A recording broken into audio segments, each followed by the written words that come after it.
18.2. Split Crazy 2, departure 7223, 182.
Alright everybody, welcome to the live stream. I hope everybody's fine and feeling good and ready for some adventures. We got a very special mission today. We are in Australia and well, much less sorry guys, I woke up not so long ago. Much like last time, I created a scenery to fly to with the famous RFDS service, Royal Flying Doctor Service in Australia. But we're doing so today on the Embraer Phenom 300. Now, I know they do not have the Phenom 300, but it is the best airplane I can have right now as a light jet. And today with us we have Tazzy. Tazzy and Emil. Emil's already departing because he's flying on the Citation CJ1 or the 525 from Torque Sim. Now, I don't know what's going on with my model matching, which is really unfortunate because it's all floating in the ground. But yes, he's going to depart first because his airplane is quite slower than ours. So he's going to get ahead and get going. The place where we're going to be having our emergency mission today is called Chadwick Roadstrip, located on the southern part of Australia. The link is on the description if you want to get it. It's available for download for free on the forums, and it's a really neat place. So cool. I also have to say thank you to Tazzy because he really helped out to find all those extra airports from where to fly to where to fly, and it's really cool. Now we are right now in Esperance. For a very simple reason. There is a huge jet stream that's blowing 100+ knots wind over Australia, and basically we only have one option to fly in order to visit as many places as possible, and it is to start from the western part of Australia and go all the way to the east. So that's going to be really cool. We're going to start here in Esperance. I actually might show you. Let me just pop this out for you guys to see, like that. So we're right now starting right here in Esperance. The place where we're going to be flying is located right here. Chadwick Roadstrip. I created a custom waypoint. In fact, it even appears here. I don't know why I decided to put the waypoint 1 here. But yeah, let me actually clear that and add this as the destination. So there we go. Unfortunately, SimBrief does not allow me to calculate all the fuel and all the stuff that I need.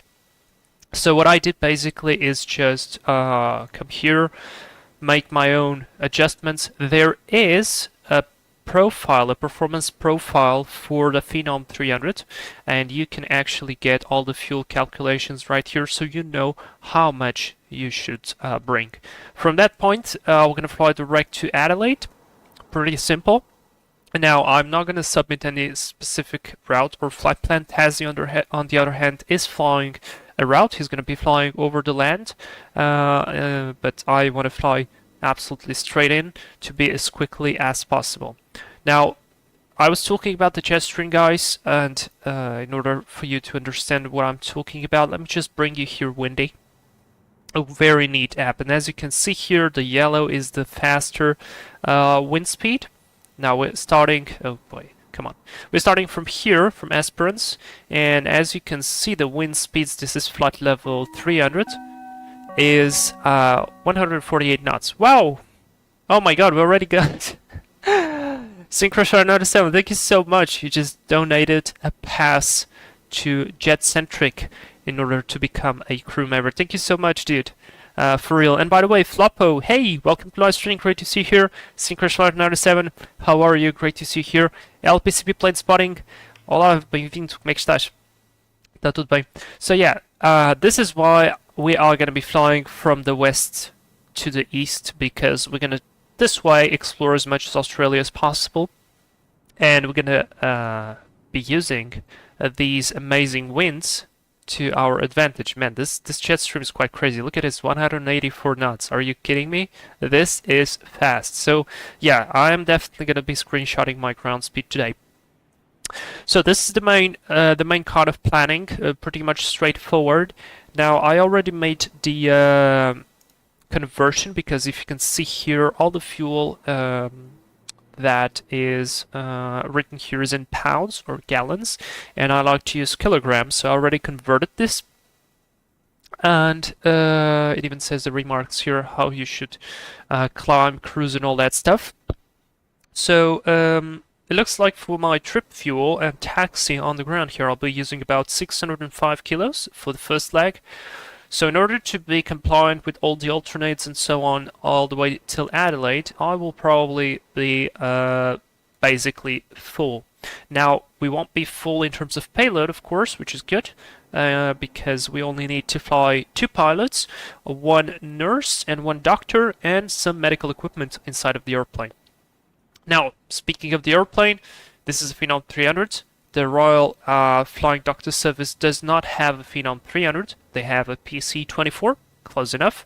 But it's great that someone actually made the livery, and the link is down on the description. If you guys download this livery, make sure to give 5 stars to the guy who painted it, because it's really, really cool. Looks absolutely amazing, and I don't know, it's just cool. The planes fits amazingly, and by the way, the Phenom 300 actually has a medevac version. So this is not 100% out of the reality. It's just not that this exact company does not have the Phenom 300 in its fleet. But still. Alright, so I mean, that's basically going to be the route, man. That's that modeling, though it's a little bit annoying. Let's get inside. Power up the airplane. Whoops. Oh, this is the lavatory. Of course, we're starting from the most important place. And now I think the static items and so on is already removed. I don't have the chocks, and in terms of baggage, I could open this for us to put all the stuff. So we would be receiving the emergency call in a minute. So what I want to do now is just connect the refueling station. So let's just power this up. Power selection to battery. Alright, total 1,195. Now, according to SimBrief, because I still calculated this with SimBrief, and let me show you, I basically just made a direct Phenom fly to a waypoint, which is very close to our destination. And from there a direct to Adelaide. And what it gives me is 2.268 tons. Now we need to remember that we will spend a little bit of time on the ground, and also with all the descent and then again the departure from the airport, we're going to burn a little bit of extra fuel. I anticipate it's going to be somewhere along the maybe 250 to 300 kilos, something like that. So if I add 200 kilos to this, we will be actually right on our top. So I'll just refuel the plane to the very fullest, and that's going to be it. So let's increase this here. I'm just going to have to hold this until it fills up completely.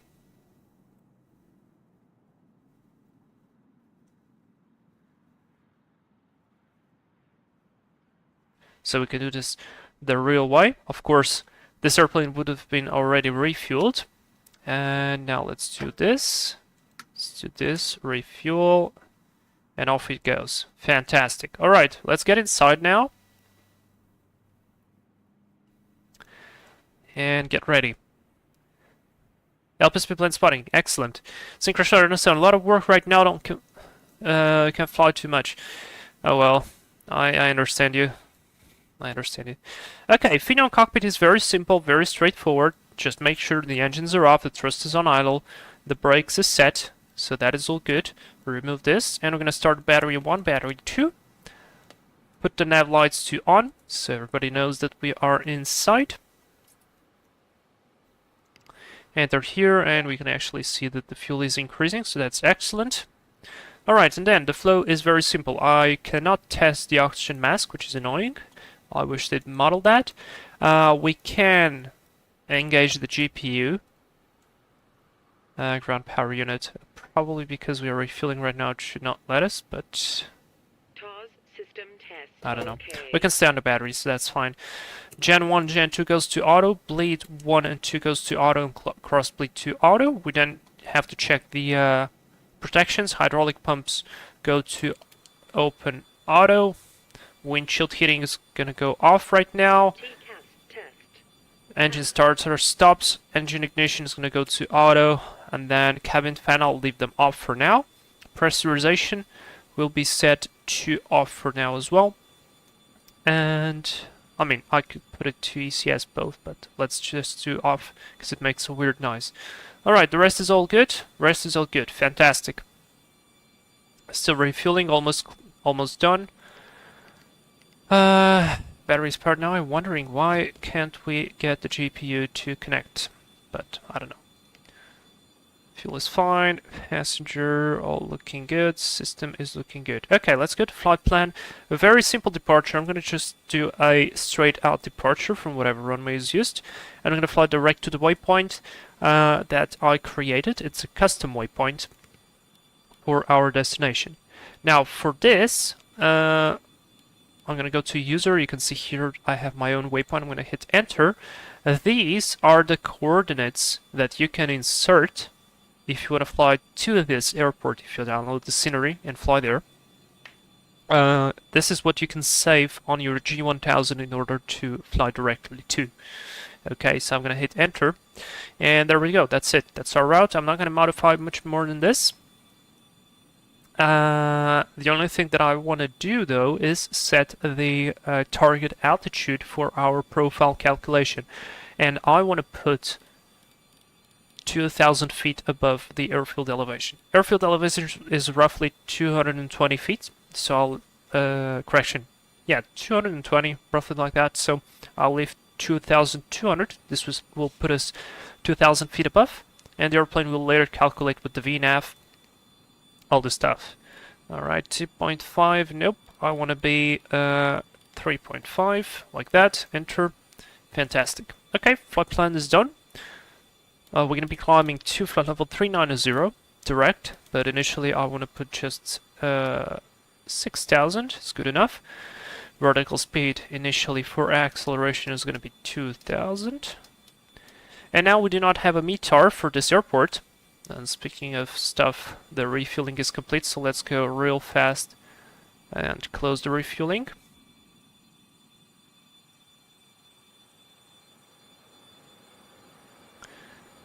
Oh, closed. Wrong button. Closed, closed, closed. And closed. Fantastic. Alright, this is all set. I can close this. I can close this. Wonderful. I'll probably close this as well now. And this as well. And let's get back inside. Let's work on our payload. Now, of course, we do not have a medevac interior, which is a little bit of a shame, but fine. Let's just check the weather. To know, looks like with this wind I could probably take runway 29 in order to save some time and fuel. So let's see, QNH is 1018 and it's reading 480, so let's just set on our standby as well.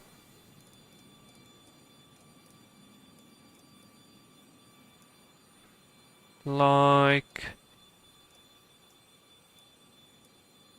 that. Wonderful. Alright, we got wind 0405, 5 knots, not too bad, visibility more than 10, rain, sky conditions overcast 3300, fuel 3600, temperature 14 dew point 5, so it's quite chilly. It's not too chilly, but it's fresh. Alright, very good. Let's go and load the airplane. Unfortunately, we do have to use the menu. So let's go weight and balance. Now, we cannot move the pilot's weight, so that's important. Forward baggage, I'm going to leave that empty row 10, row 20. Now we need the nurse and the doctor in row 3. Let's put 150 kilos there. And aft baggage is going to be like emergency equipment, so let me actually go 60 kilos here. And that's going to be it. Sounds good to me. CG looks good. Crew oxygen is set, and we've got a full tanks of fuel. Fantastic. I'm going to apply the load. That's complete. Lubeo, if there's a Falcon 8X for X-Plane 11, I'll buy it and do Max Verstappen ops. Oh, that's an interesting one. Good afternoon, stream. Good afternoon to you too, and great to see you here. Alright, very good. We've got everything loaded up. Let's go AviTab charts. I want to go checklists, Phenom. And alright, is this the Aerobask one? Oh yes, it is. I downloaded another one, but yeah. Okay, before we do that, we need to do the tests, so let's do the stall protection. Make sure that the warning works and the stick pusher works as well. It should move. There it goes, fantastic. Let's do ice protection. Checked. Let's do the annunciator. Smoke test. Fire test. Wonderful, test back to normal. Got the signs on. Okay, let's go. Before we start checklist, pre-flight and test completed. Oxygen bottle is pushed. Packs auto, it is. Oxygen pressure is dispatched, it is fine. That should be probably checked right here. Yep, it's good. Elect panel above 27 volts, GPU as required. We've got above 27, no, we've got below 27, but GPU is not set. Well, we are on battery, so we should see less than that. I don't think this is right. Bleed panel is all on auto. Fuel panel pumps auto crossfeed off. Hydraulic pump switch is both open. Pusher cut out is pushed out.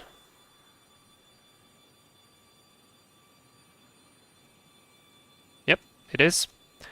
Ice pressure off, pressurization and AC panel is checked. We're gonna have to set that to ECS both.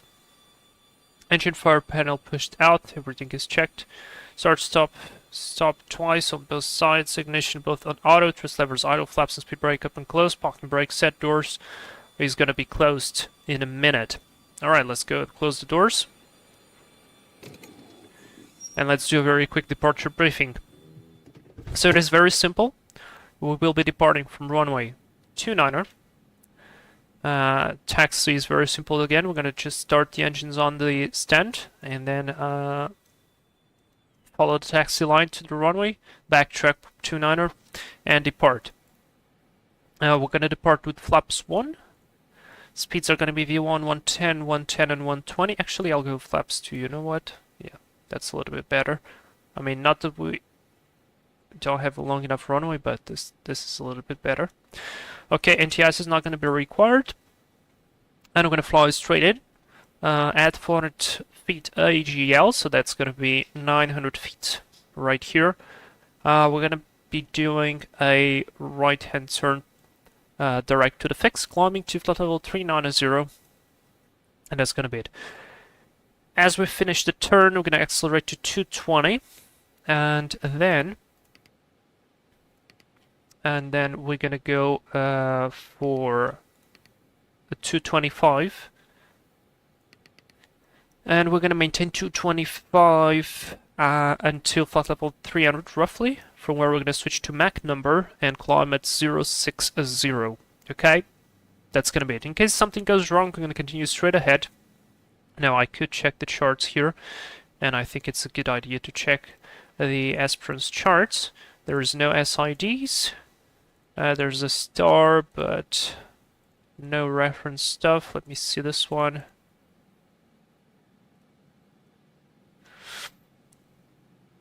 So let's just analyze the situation here. We're going to be going via Alpha to 29er. Runway length is 1,800 meters. So you know what? Let's go flaps 1. We can go flaps 1 without a problem. Okay, and that is about it. Emergency operation apron restricted to emergency operations aircraft. So that's for us, which is good. Takeoff and landing on grass strips not permitted. Sounds good.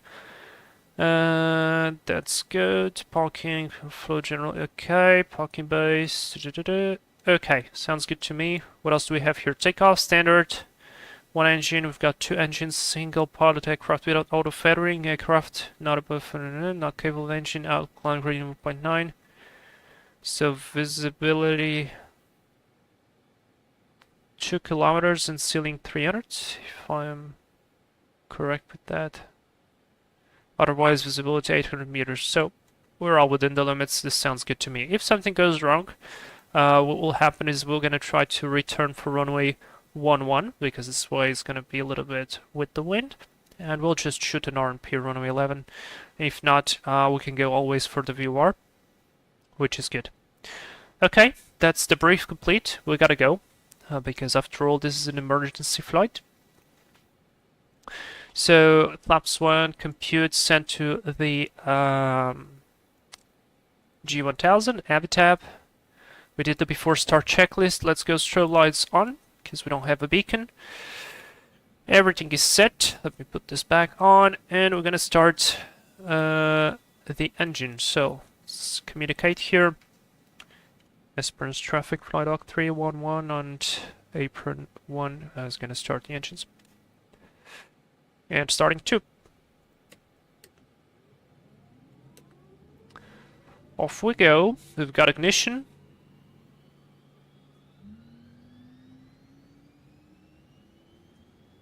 Positive on 1. There's the ITT. Gen 2 is connected. Very good. TCS to both. Get the fans on. That's a good start. Let's start number 1. Ignition is going. Tazzy, comms not working. Oh, probably it's key binding. I'll check that out. And there we go. That's a good start. Let's get flaps 1. This is all set. Windshield heating is going to come to on. And let me just confirm that I actually have the correct PTT set up. No, it should be fine. Let me see. Nope. 1228. Should be good. I mean, I heard Emil the other time, so... Esperance traffic, flight dock 311, taxiing via Alpha, backtracking runway 29 for departure. Taxi light's gonna come on. We are clear on the left. One aircraft on the right, we paying attention to it, so... Esperance traffic, g'day, engine 2 starting up, flying Doctor 703. Let's go. Hear you loud and clear. G'day, Vlad and all his viewers, hope you have a great flight. Yeah, you too, man. Oh, speaking of that, I need to put Tazzy streaming as well. So if you want to see from his perspective, I need to put his link, his stream link, pinned in the comments.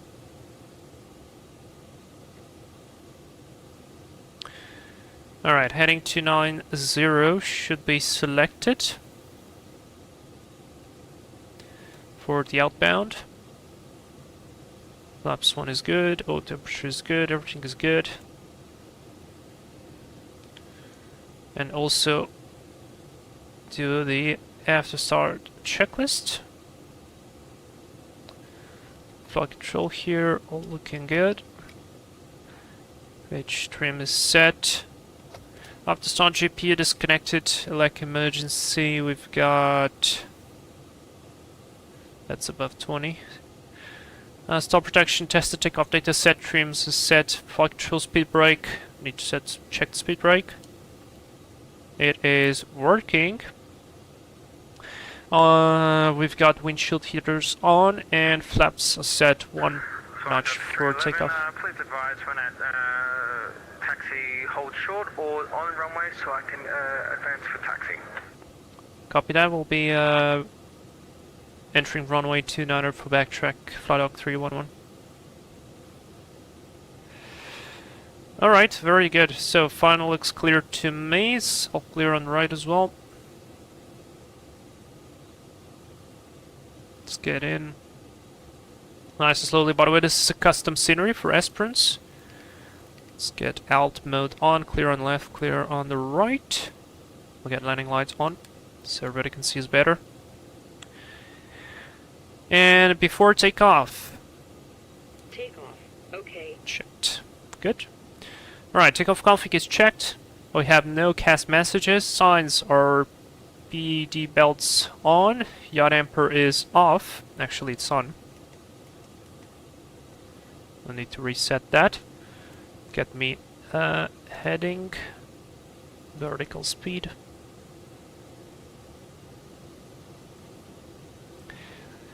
And ice protection is on. ATR is not green. I still don't understand how this should be green. It is green once you put the right power. And that's to the line, below the line, PAX advised. Hey Doc. In the back, we're gonna get rolling. External lights is on, transponder out. And a reminder that the toga 5 minutes maximum. Very good. Before takeoff checklist is complete. Flying Doctor 703, taxiing and holding short of runway 29. We're ready to go. A very simple airplane this. I really enjoy the Phenom. I just wish they would fix or add some of the functionalities like the oxygen mask. Some of the buttons don't work. And maybe some extra stuff on the G1000 would be really neat. But other than that, it's a fantastic airplane. Alright guys, takeoff okay. Sync crash flares already gave us the clear prop, so let's go. Advance the power.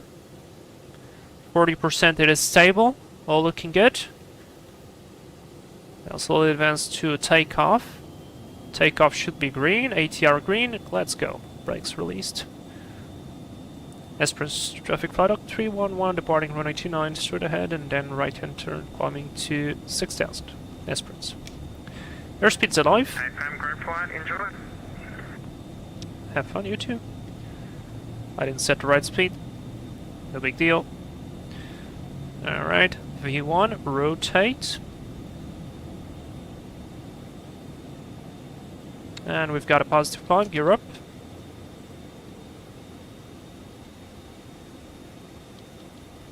Alright, very good. Esperance traffic, flight Doctor 703 is entering runway 29. Let me go autopilot.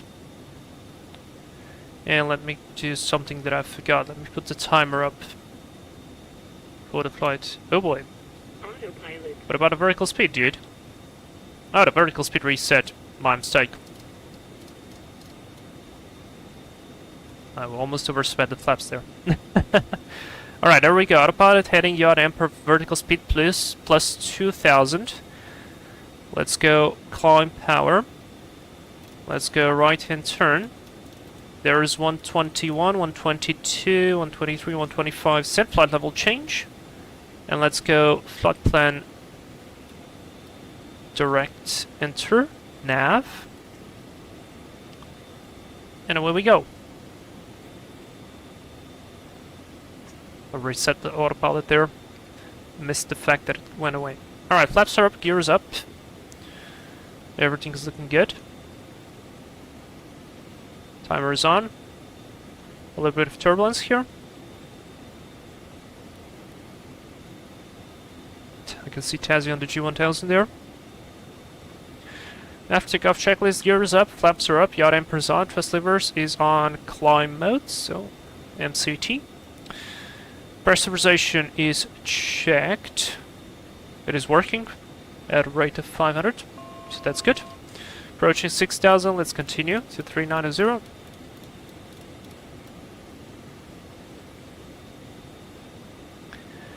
And altimeters standard now. No, stop. Not standard. They are still 1018. Transition altitude is 10,000 feet, so still a little bit to go. We're well inside the clouds now. Noise protection not required for now. Actually, OAT -2 might require some noise protection, so let's do that. Just to make sure we get clear out of this. And exterior lights are all on. Very good. After takeoff checklist is complete. Next is going to be descent checklist, so I can stow the EFB. And we're going to get going. Yay, out of the clouds. Very good. Noise protection's off. Entrance traffic, flying Dock 703, departing runway 29. Lovely. Unfortunately, not much that we can see outside of the window. But we're good. And look, already we've got a 25, 26 knots tailwind component already. And we are only at, what, 9,000 feet? That's nice. Let me see if I can see Emil ahead of us. There's 10,000 feet, lights off, and standard set here, and let's go on to PFD, standard barrow. Entrance traffic, flying Dock 703 is clear of runway 29. Very good. Let me check something. Sounds exterior, put this here. And let me check if the outside view is okay. Oh man, look at this livery. Doesn't it look cool?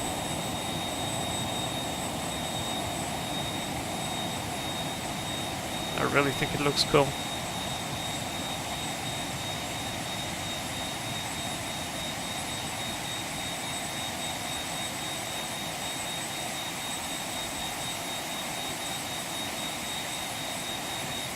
A really nice cloud layer as well.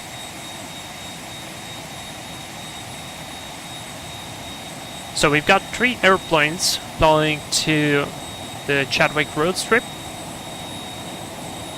We're gonna have to manage it because we can only fit 2 airplanes at a time. Oh man, look at this. It's such a lovely plane. Looks so nice. Alright, looks like Emil actually went quite ahead of us, which is good, which is very good.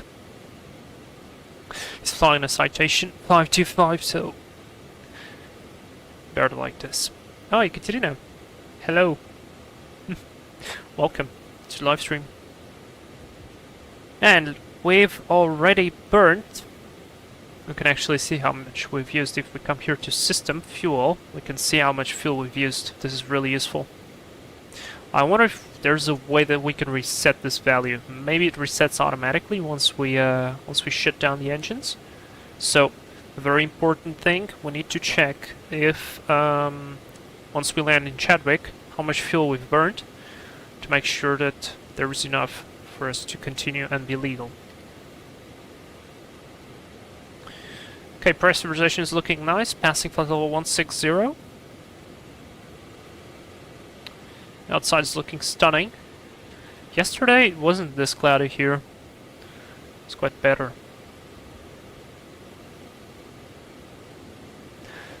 Emil, I'm climbing up to flight level 330, currently at 290 and 250 nautical miles to the road. Oh, nice! You got yourself quite ahead. That's good. It's very good. It's actually very good.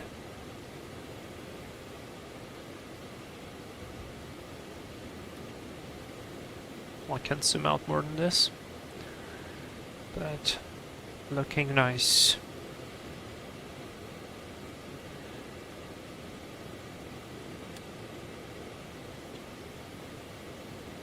Synchro, so I need my sunglasses. Oh yeah, definitely. We're gonna be flying with the sun in our face the entire flight, basically.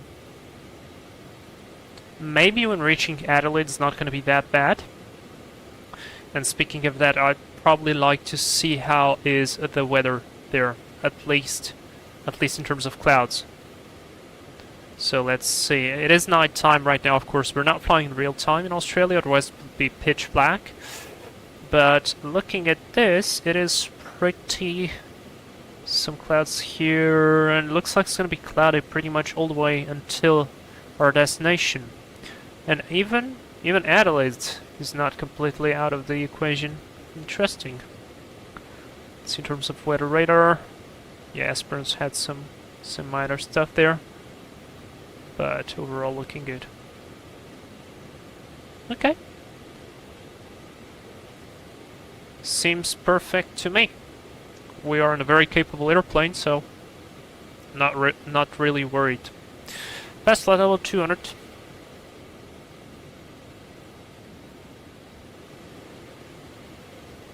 Emil, is your transponder up? It's Synchro Another 7. Did you check the plane for spiders? Oh yes, absolutely. With a full-blown flamethrower. You know, I just opened the door, set the flamethrower, burned everything inside, and just went into the airplane. So it's absolutely clean and sterile.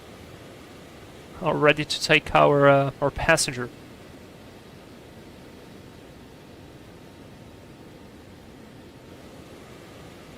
Look at the wind. We already got 70 knots of tailwind.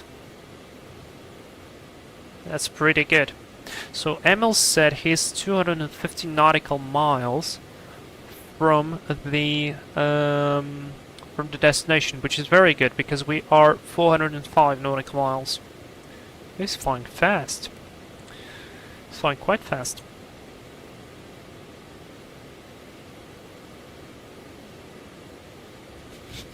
Yes, in Crushfire. I don't like to joke about spiders.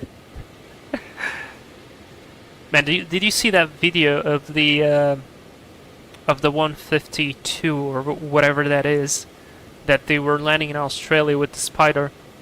I think I showed it some time ago on the live stream. Let me try and find it so I can show it again, because we do have some time, so we need to keep ourselves entertained. So let me I think this is on saved. Where are my saved posts? Where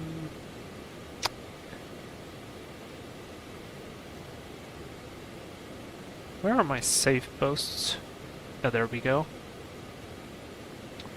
I'll find this. But it's pretty funny. And of course it had to be Australia. Okay, I'm looking for it.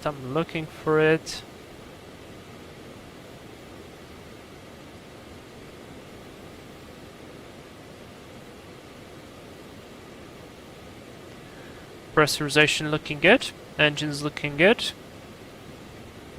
Everything is looking very good. I think the guy ran away after landing. Oh yeah, I burned the plane down. Poor plane. But dude, the way they laugh is just like, okay, I guess it's just laugh to not cry. Where's the video, man? Shouldn't be too far from here.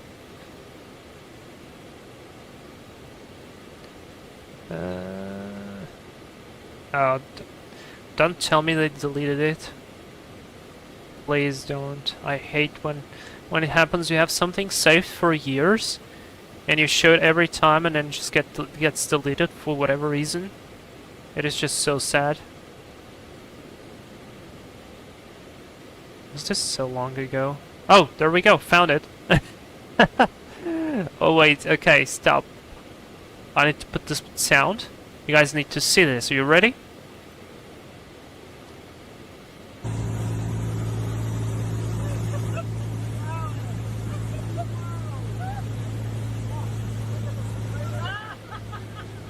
I love it.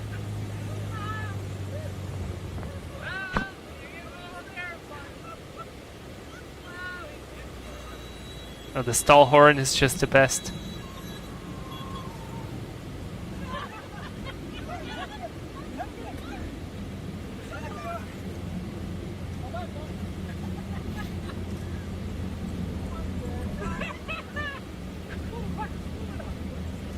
Dude, it is just so funny. Vlad, just want to see, we're not making jokes of Australia, are we? Sorry, say again? I'll see the video with the spider. We're just making sure we aren't having a go at Australia. Just a little bit. Gee whiz. As the nominated Speaker of Australia, just want to say that is completely false, everyone.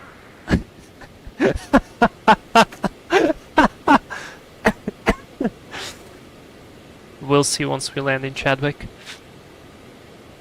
Yeah, freaking spiders. Emil, make sure you you use the fire thrower as well on your citation to make sure it's all clear. Can confirm there is nothing in Chadwick. That's good to know. Guys, look at this. No corners on that road. There is no life on that road. Seems like a fun place to be. Okay, we've passed flight level 280. Look at our ground speed, it's 469 knots. Very nice, we are eating up the miles. This tailwind is just wonderful, and it keeps increasing, which makes me even more happy. Because we will be doing a flight that should take us like probably around 1 hour and 10 to 1 hour and 15 in quite a shorter time. So that's good. That's always good.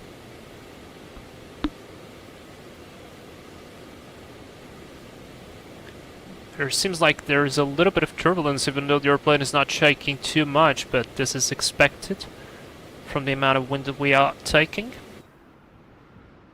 Oh, look at the crab angle. Oh boy, are we fast. Are we fast? Is that fast? Holy cow, that is fast. Let's do that again.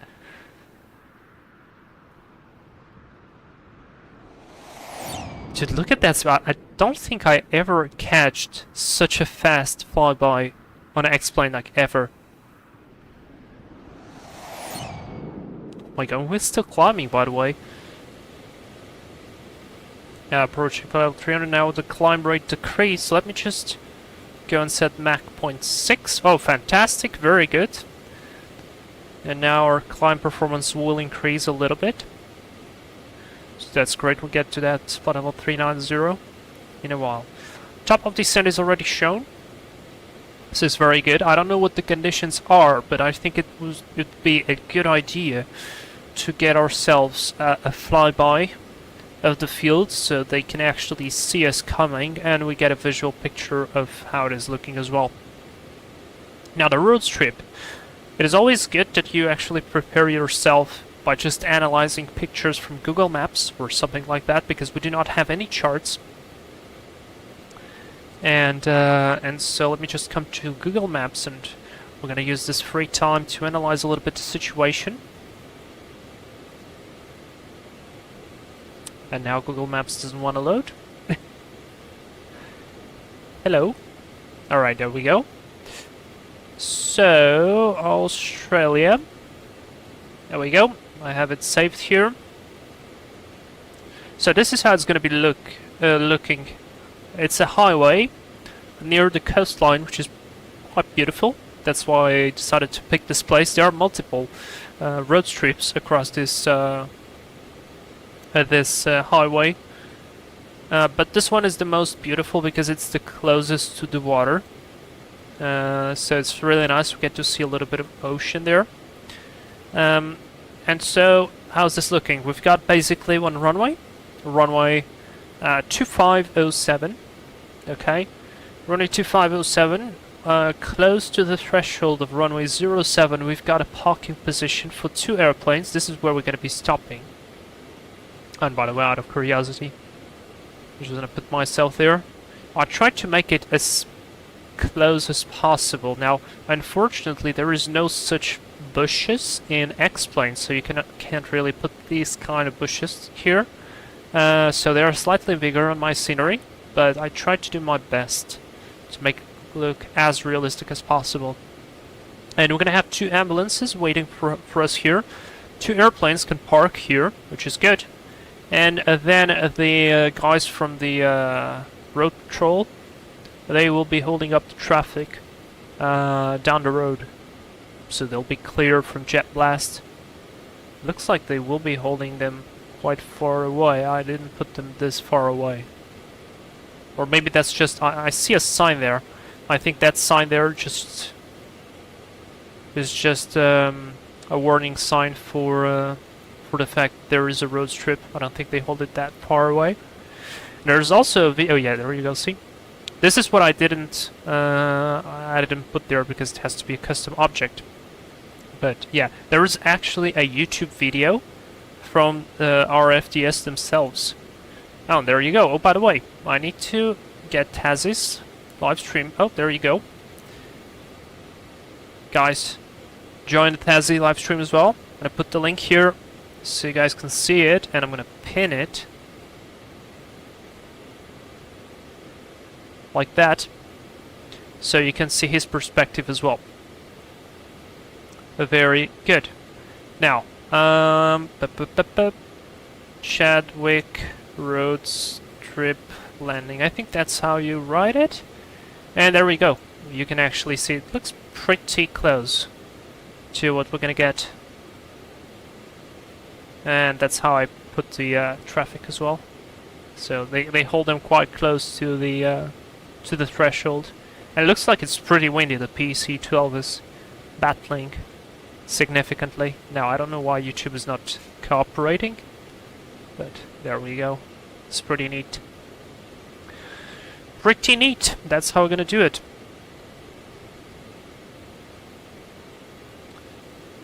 Okay.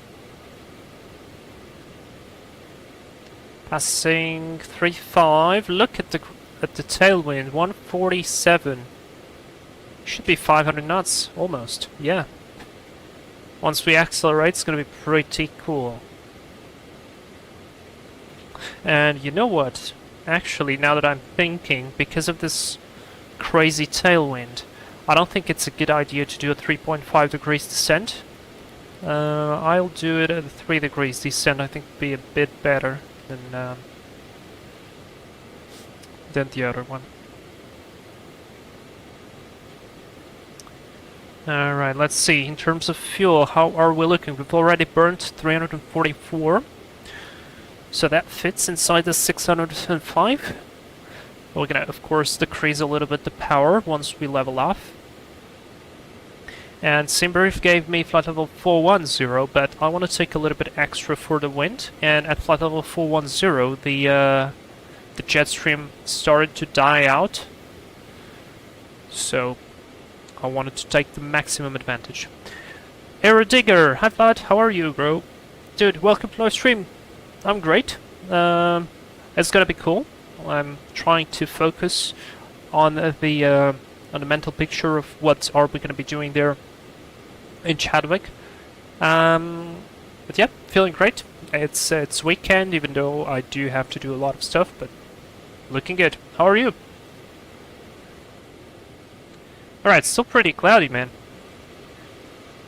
Seems like it's slightly opening ahead, but I mean, clouds are looking fantastic. Let me take a picture. Oh yes, look at this. I love this livery. Yes. And also, I don't know if it's just me, but I feel like the X-plane sky is a little bit darker here.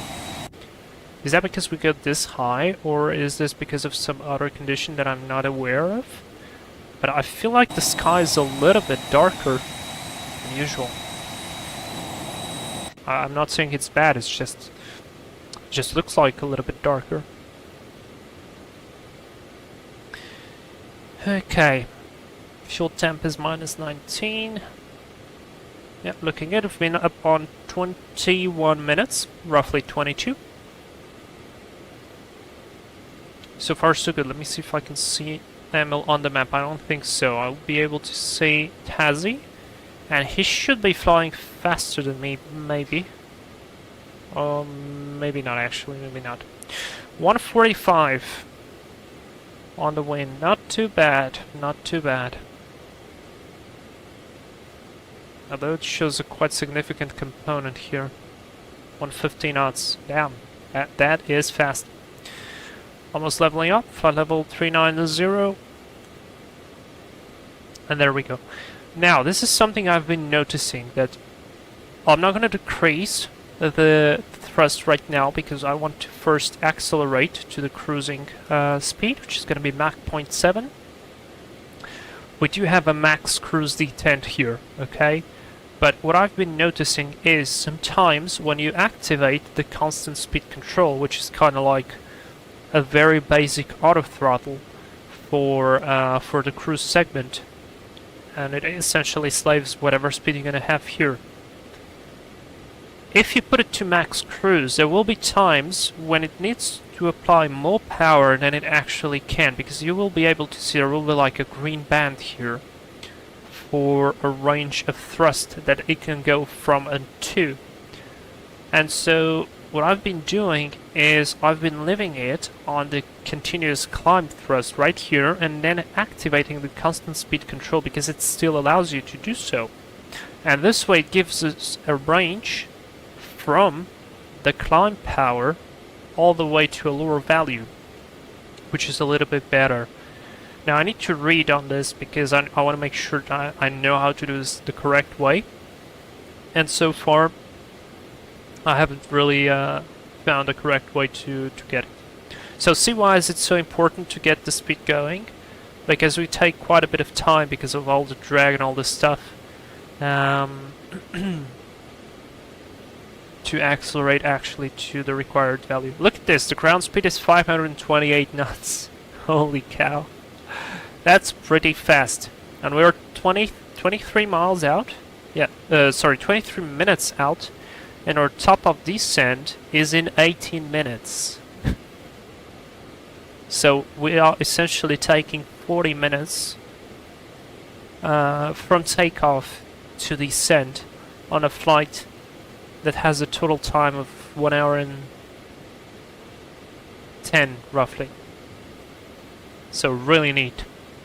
Really good. So I'm gonna check the fuel again. 386 that we've burned. The fuel flow right now is 500. Okay, I've reached the speed now, and look. I want to see if it's gonna accelerate more or not. Let me actually do 7.1, 7.2, 7.3, 7.4. Let me go 7.2. I want to go 7.2. I think it's a little bit better.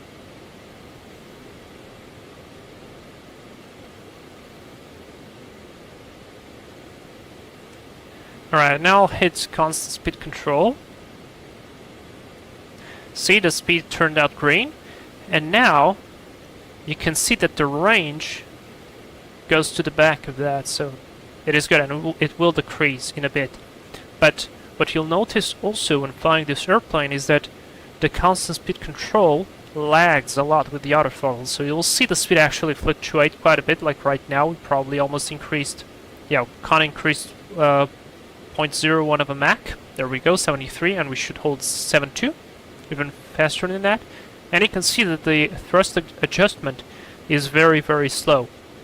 If you do that on a maximum cruise, what will happen is the airplane could slow down below the speed that you actually require. So, and if you're not paying attention, you could potentially lose so much speed that you either start losing altitude, or you could actually maybe even enter a stall. Because let me show you something. Are you ready for some theory? Let me just see. So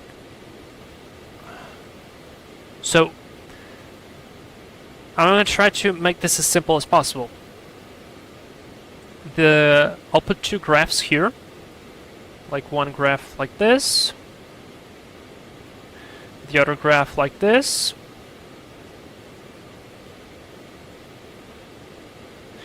and the third graph like this, and we've got a notification of something here. Someone subscribed, I think. Noah Crosse has subscribed. Thank you so much for joining the team. Welcome. Alright, here we go. So, we're gonna put here, this is the amount of drag on all three. And I'm sure that if you paid attention on how your airplane behaves, and I mean any airplane, you will understand this perfectly, okay? And this is gonna be speed, okay? I feel like my paint is lagging because I'm actually streaming and it's quite heavy. So let me just tune in performance mode on Streamlabs. Maybe it gets a little bit better. Yeah, it gets a little bit better.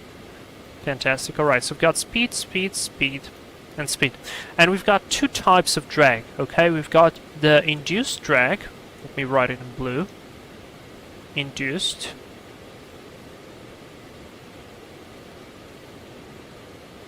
I'm gonna write parasite in gray.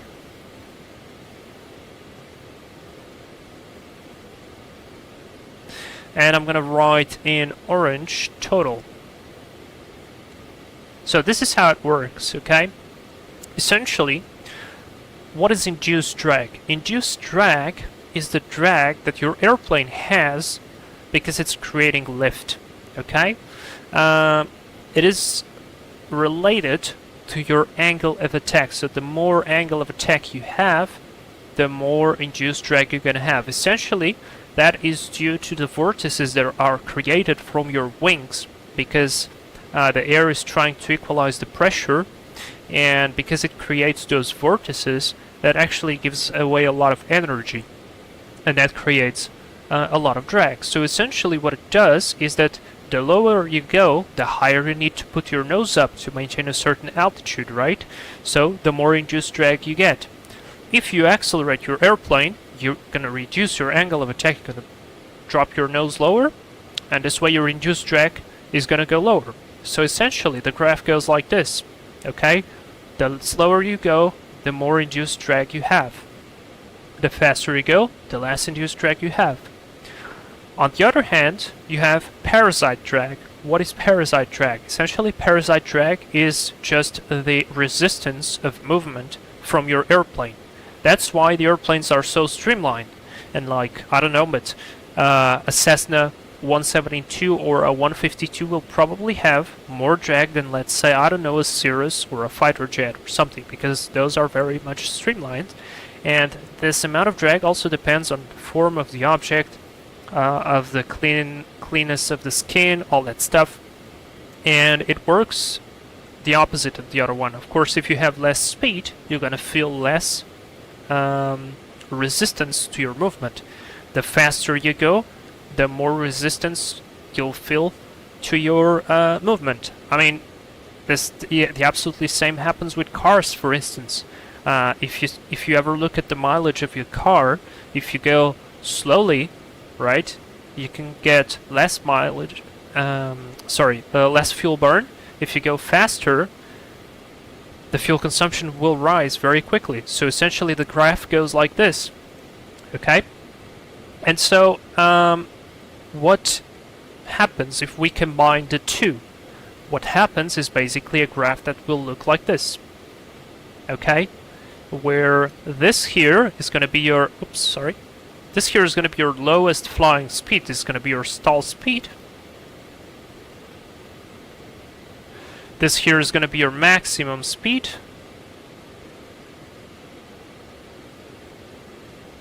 that max there is kind of budged. And then you can analyze how much drag, total drag you have on your airplane, okay? And so you can see immediately that there is a point right here in the middle where the drag is lowest. This is called the VMD, the minimum drag speed. It has some like differences between props and jets, but for now I'm not gonna dive into that. So we're just gonna analyze this, and okay, we're fine in terms of descent. So yeah, speed is good. See, it is maintaining the speed absolutely fine, and we're flying with a ground speed of 553 knots. Holy crazy. So this is your minimum drag speed. Okay? And essentially what you need to understand is that if you go to this side, this is the safe side. Why? Because if you are losing speed from this area, let's say you're flying right here, okay? And you lose speed for whatever reason. If you lose speed, your drag will decrease, and this way the airplane will actually, like the condition of the airplane will not worsen a lot, okay? On the other hand, if you will be flying here and your airspeed decreases, your total drag will increase. So this is the speed unstable region. I'll put it with red. Okay, this is called the unstable speed region. So this is why it is very important to understand what is your minimum drag speed and why is it dangerous to fly on the unsafe side of things. You probably noticed, like, you're coming for the approach, coming to land, right? You have your airplane configured, all that stuff, and there is a point where you start adding power, and you add power and you're like, okay, I'm adding a lot of power and it's still not enough. This is because you're starting to fly inside of this unsafe region. And then if a gust comes and you're like full power and the airplane barely starts gaining your speed, that's because you're very, very inside of this unstable region. Okay, so this is why is it important to understand this kind of stuff. Alright, my TED talk is finished. I hope you enjoyed this. A little bit of theory while flying. Why not? Always learn something new. And that's why it's important. I mean, we get some questions sometimes for the ATPL that are sort of like, alright, you are flying on the minimum drag speed, and for whatever reason you encounter a speed loss. What will happen if you don't... oh, and yes, and you don't adjust the thrust, so you just keep whatever thrust there was in this case. What will happen to the speed? Well, essentially, you lost your speed. You're now inside of the unstable region or unsafe region. Your total drag has increased significantly, and because you didn't correct the thrust to aid that extra increase in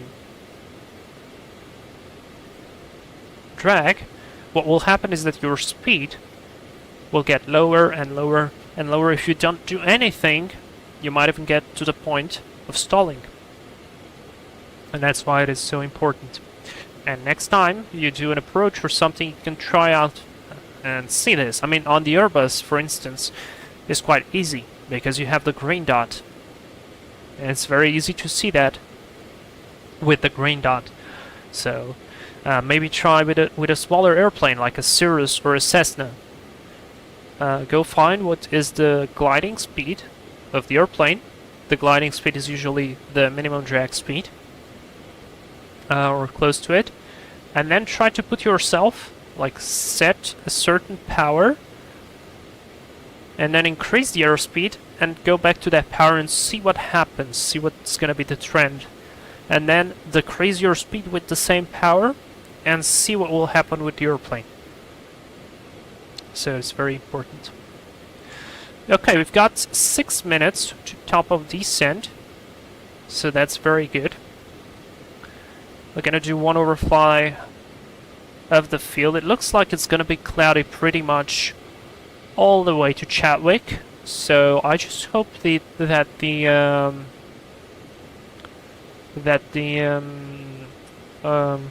that the clouds are not too low. That's my only concern, to be honest.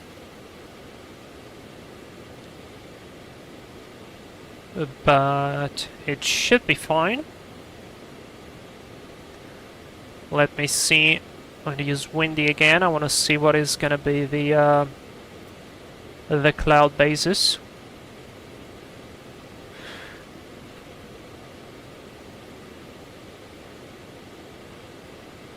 I mean, from whatever info we have, the cloud bases are pretty high, 13,000 feet. Doesn't seem like it's going to be a problem. So that is looking good. We can also check. I think I saw here the this one, Adelaide Airport. This one is not too far from where we're going. So it's broken at 5,700 MSL. It's looking good. Wind 100 knots. Sorry, Jesus Christ, 100 degrees, 8 knots. Yep, looking good. For me, this is perfect. You might have noticed it yesterday from the trailer video. I filmed it yesterday. And the winds, man, it was 20 knots crosswind. That was a hard approach because landing with a 20 knots crosswind on that shallow road, man, that was something, I have to tell you.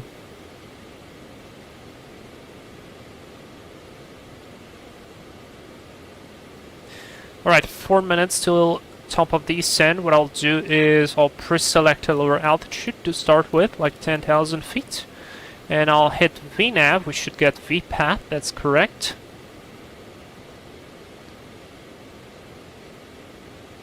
And let me see here in terms of fuel, 478, so we are getting there. We're definitely getting there. I could fly a little bit slower, 5.7, but I want to get there faster. But still, we should have plenty of fuel. Probably will burn a little bit more than 605 because I do the overfly, because it's not going to be a straight-in landing. I could probably do a straight-in landing, but for most of you that didn't see the scenery, I think it's a good practice to see what's out there.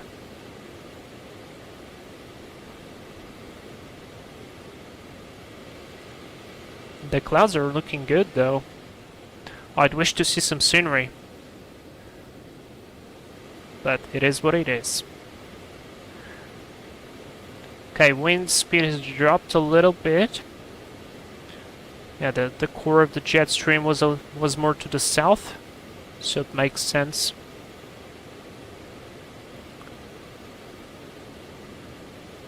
How's looking Tazzy? Tazzy flight level 380.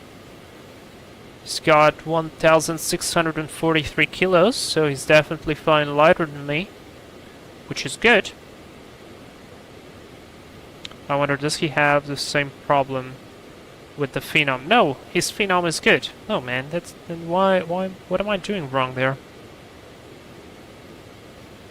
What am I doing wrong with the Phenom? I wonder.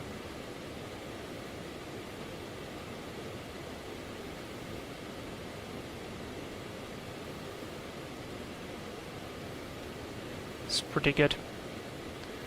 Pretty good. 2 minutes to go. Man, this flight just passed by so quickly. Incredible. 39 minutes. And we are on our top of descent. That is impressive, I have to say. Okay, I don't need any of the stuff. Emil is approaching. Oh, good. Very good. Should be able to see... No, it's still not. 1 minute to go.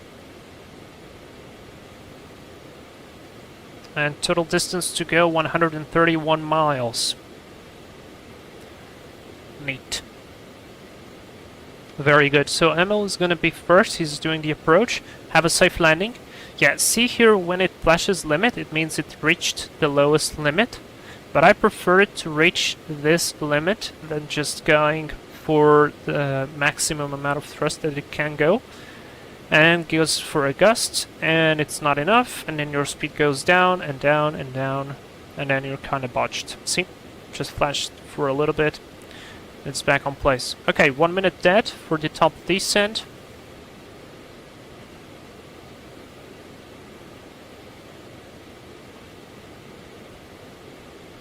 $2,200 is set there, so that's good. You're approaching with the VDEV. Hey guys, we're gonna start the descent, buckle up. I mean, they probably are buckled up because we definitely are getting some turbulence. And speaking of that, I'm gonna disable constant speed control. And I will maintain the power for now, but as soon as I see that thing approaching, I will decrease the power.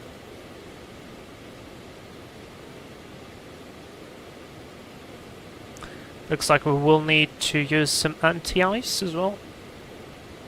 It's gonna come closer to the clouds. There we go. Slowly decrease. And it missed it. Dude, come on.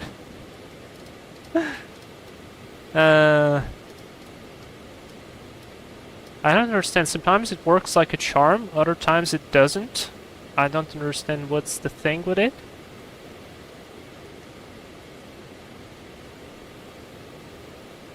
No, it's just on vertical speed. Alright, we're gonna catch up with it, no problem. We are slightly higher, but we're gonna catch up with it, no problem. Still gonna keep the speed on the descent. And I'm gonna switch over when we get to 250 knots.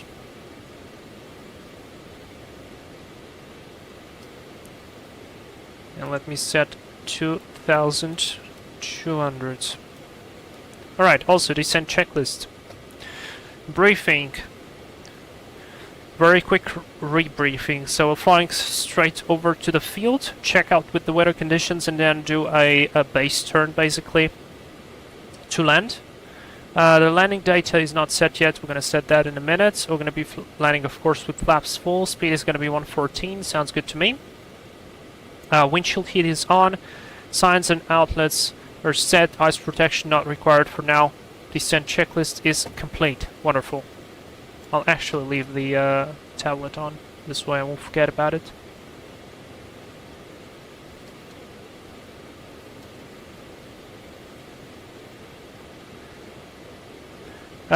Emil, runway facing east. Oh, cool. Oh, that's very cool. I like that, because I didn't get the chance to land from the east yet. Tazzy loving those contrails. Yeah, I don't have contrails enabled because they kill a lot of frame rate, but I can imagine. Okay, that's 250. Let me go speed selection back to this. And let's keep going down. Almost on idle.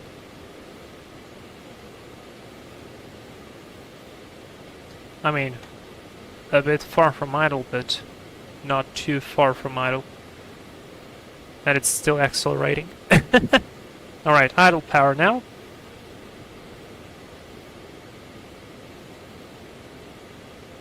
Yeah, this is what I was talking about. Because of the wind, I should have started my descent early, like on a 2.5 degrees.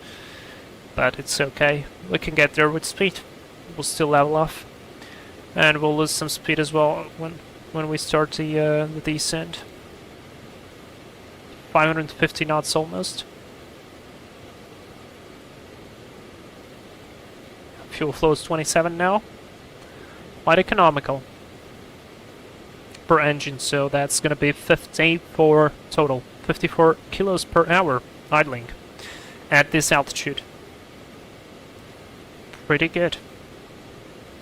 And we've burned so far 517, so yeah, doable. Perfectly doable. Oh, look, we've got some land. This is what I was saying about being beautiful. The coastline with all that red is really cool. And we probably should be able to see the road. Yeah, there is. That's the road. That is the road where we'll be landing.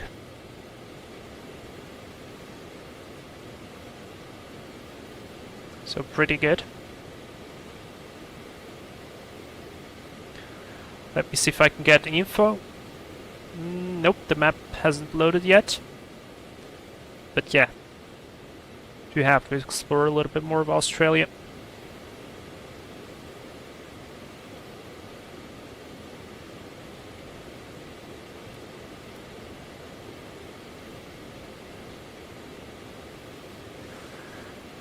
Keeping my descent down, and then we'll do 220 knots, which is going to be minimum drag speed for this airplane.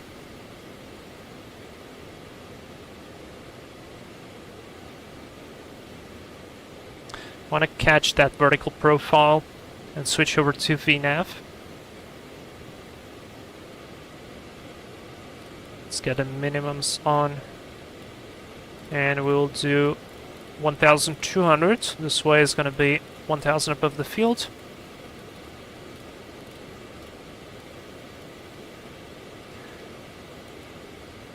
Done.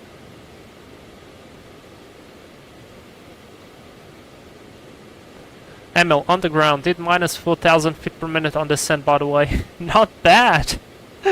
I can't do minus 4,000, I'll keep accelerating.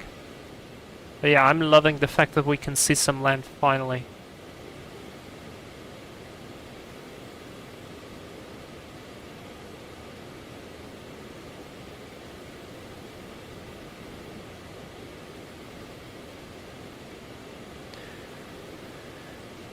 Still 471 on the ground speed. And we should be catching up with the vertical deviation. Yeah, we're catching up with it. Still want to put it to V path. No idea why didn't that work.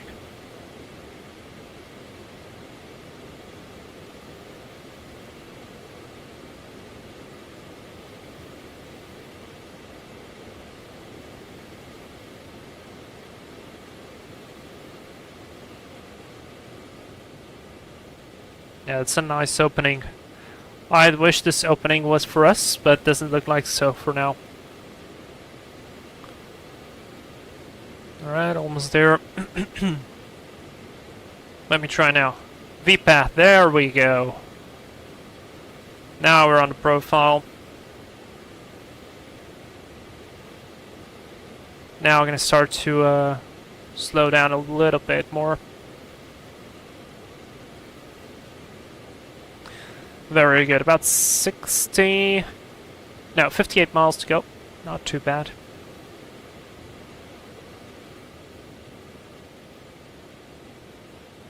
Yeah, you see, I love to see the coastline. Beautiful. Emil, should I depart already or wait a little bit? You could just wait a little bit until I land. Once I land and I leave the runway, it's all yours. You can go. So basically you can start the engines as I land.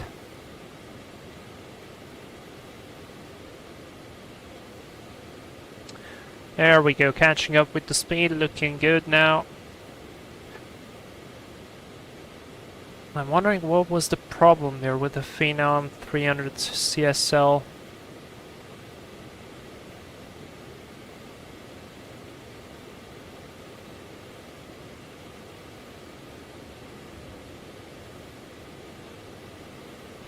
I found one. Let me try and put it on my folder. Explain 12. No, wait, this is on documents. Explain stuff. Oh, jeez. Jets. Oh boy.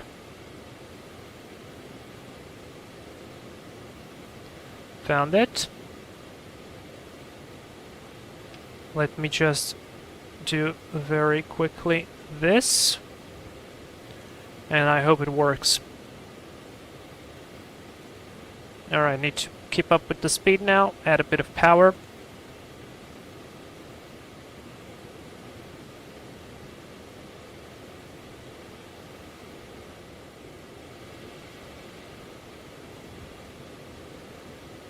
Less than 50 miles, still 62 knots of tailwind. And let me see, I should get the weather now. Okay, QNH is 1020, wind 1107 knots, so we're definitely landing runway 076. Good. Visibility more than 10, conditions scattered 6,800, fuel 13,500, scattered 15,000, temperature 14. Good. At least not the 20 knots crosswind. I'm not joking, if you watch the video, I posted a trailer video apart separately, so you can actually see that there was indeed 20 knots on the approach.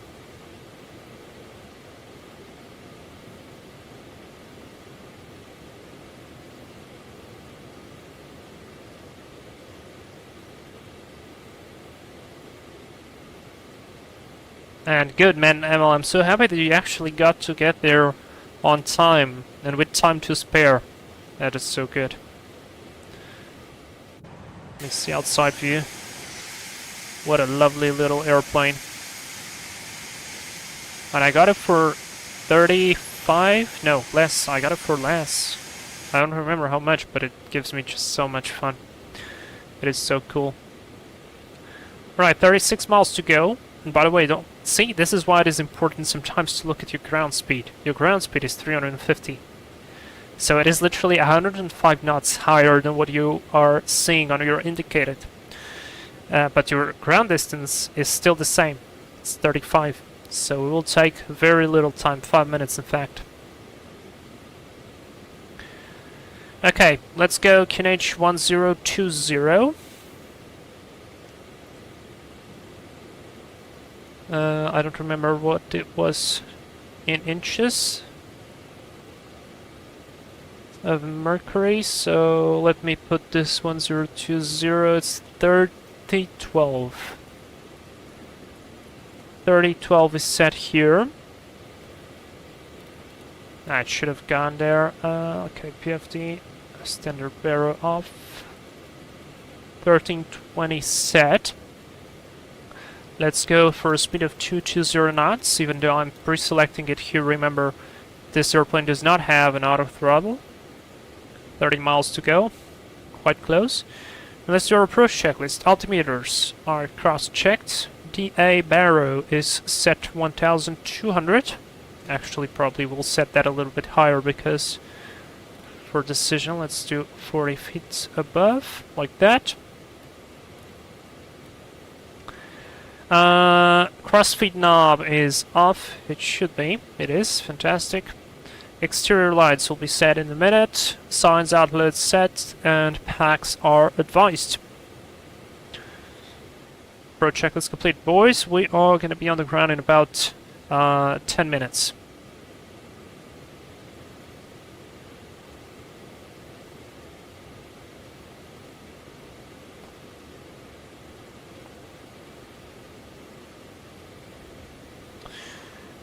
Now, what I want to do is, I don't want to spend too much time, so I will go heading mode on, OBS mode on.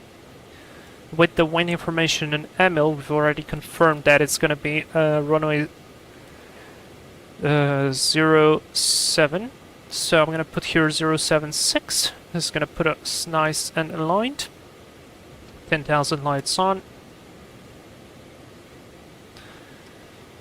Chadwick traffic, flydock 311 passing 9,300, sending 2,200. We're going to do an overfly of the field and then a base turn for runway 07, Chadwick. Very good, and now what I'll do is, I'm just going to make myself go a tiny bit to the right.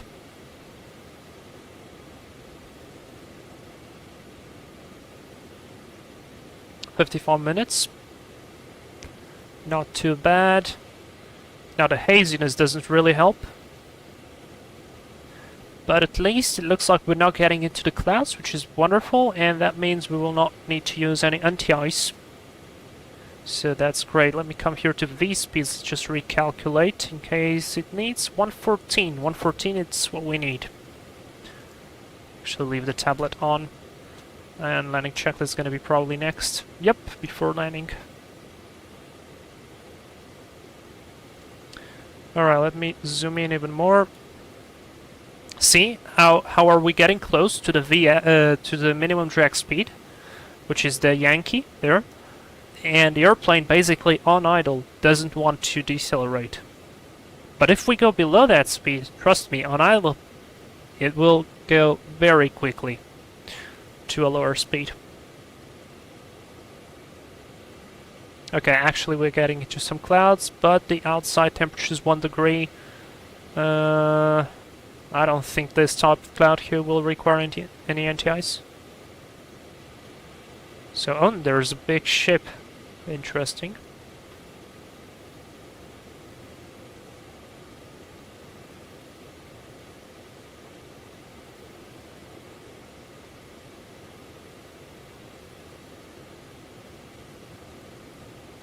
You guys are ready for the approach?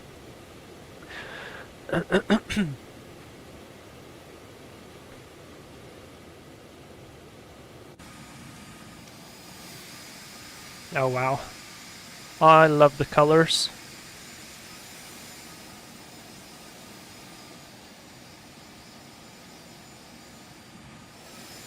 Probably have my entire X-Plane folder full of screenshots. And look, now we've reached minimum drag speed. I'm not going to apply power on purpose. See if the speed goes lower, how quickly it will start to go down. Because we took a lot of time to slow down the airplane.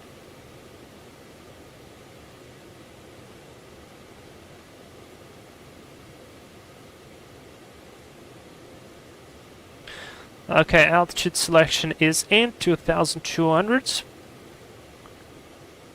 Set, everything is set and looking good. Now, just a quick calculation.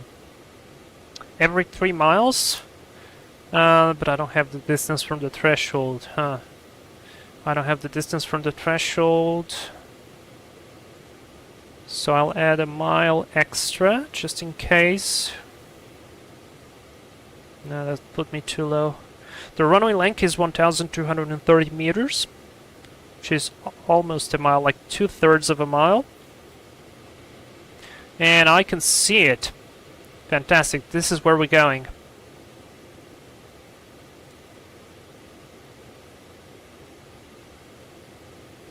The wind here is coming from the right.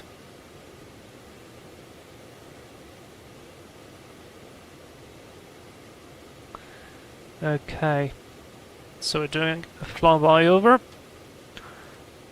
and then proceeding to land. There should be the traffic somewhere. As the traffic waiting, and I want to see if I can see Emil. No, I don't see him yet. Maybe it's not loading, I don't know. But he should be there. Let me reconnect from that sim very quickly.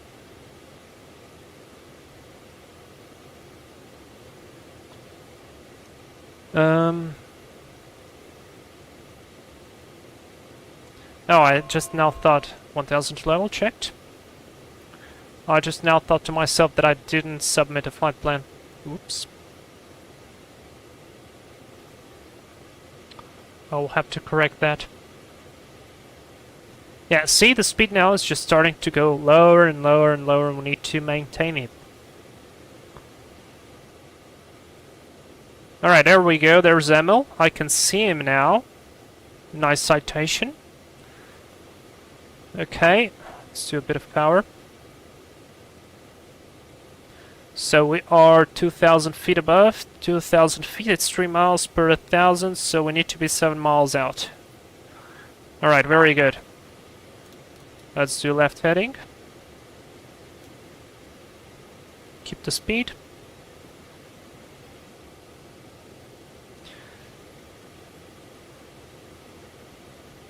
Yeah, see how the speed started to drop? Very important.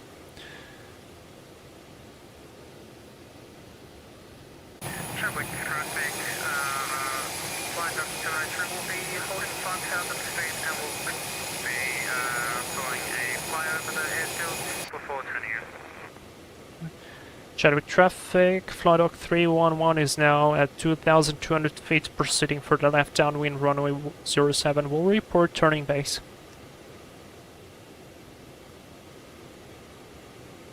Okay, I can see Tazzy there. He's a little bit on the approach path, but looking good. And I want to get at least 7 miles out to start the turn. Okay, wind is not too bad, I like it. And I will descend to 1,200. Let's do a slow descent. Radio altimeter is on, 2,000 feet above. Fantastic. I will start to slow down. I want to go to 180 knots and I'll set the landing speed already. 114, okay, 114, I'll set 114 for the landing speed.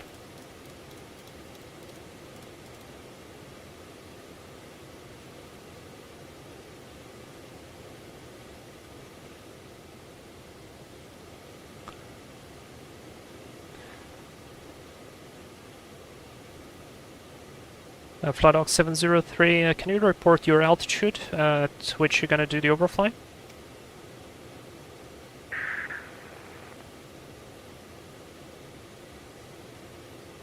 Flying Dr. 703 will commence the flyover about 3,500 feet, but holding 5,000 right now. Copy that, I'm descending to 1,000 AGL and will initiate the approach, Flydog 311. Alright. Dr. 703. Very good, we've got 6 miles out.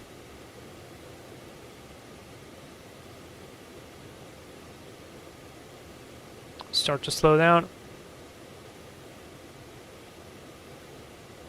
Let's go left-hand turn, there's 7 miles.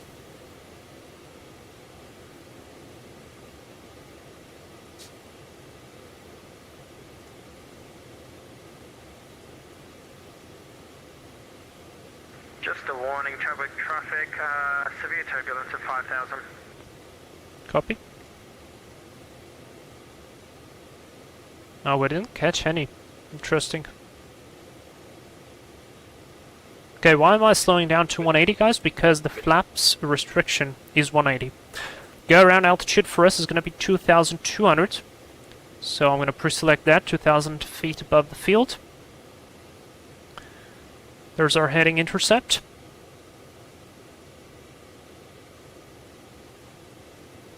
Let's go flaps 1, gear down. Starting to add power.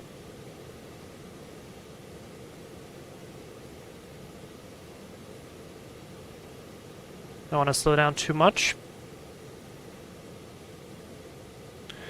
Speed and altitude looking good. There is the alignment.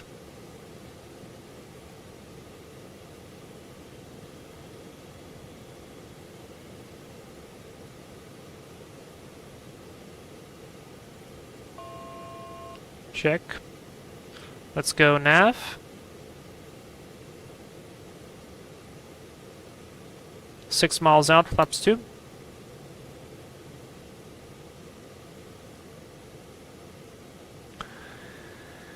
And flaps 4. 114.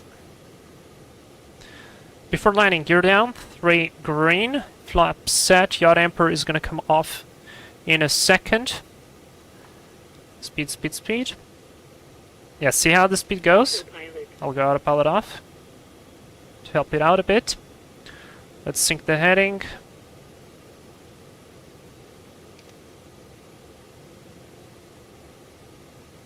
Let's do autopilot off, yaw damper off.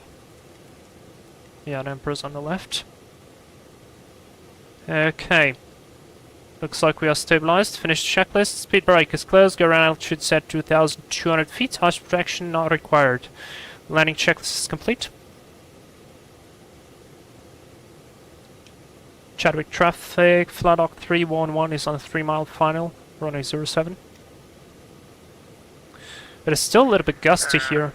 Delta 703, understood. Alright, let's start descent. Looks like good path here.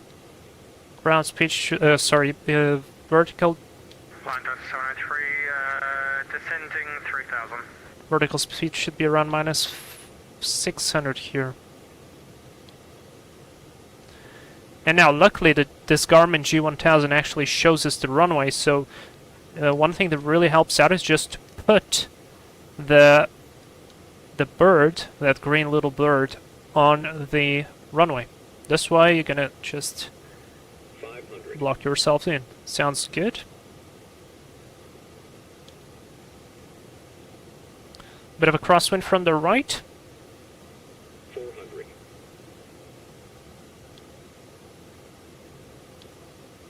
Okay, we're looking stable.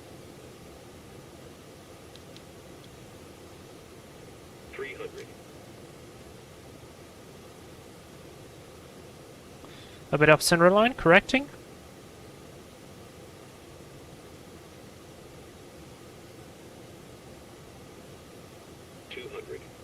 Bit low, correcting. Man, it is not 20 knots, but it's still challenging as hell. 100.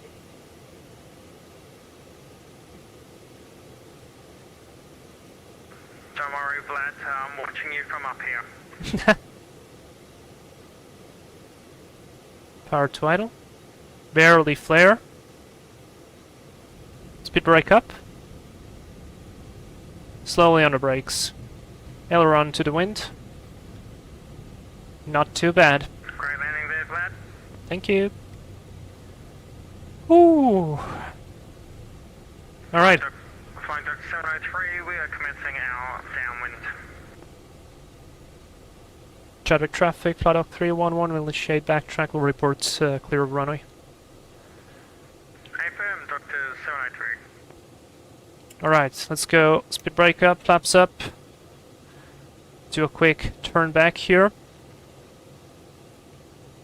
You can see all the traffic there waiting for us. They will have to wait for a little bit more.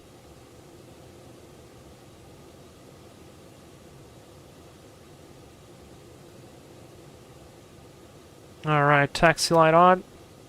1 hour and 8 minutes. So probably without the wind would actually take more than that. Alright, OBS not required. Let's go transponder, standby 2000. I'll actually leave it on. This way you guys can see me.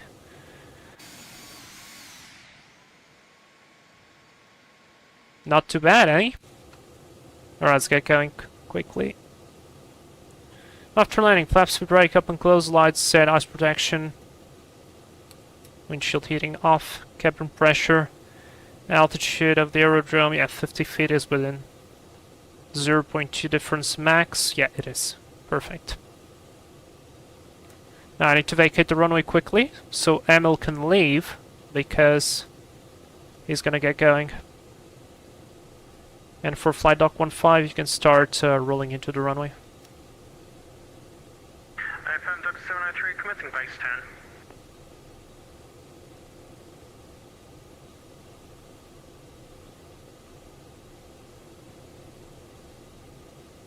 The traffic, flight dock 15 will wait on the taxiway for flight dock 703 to land.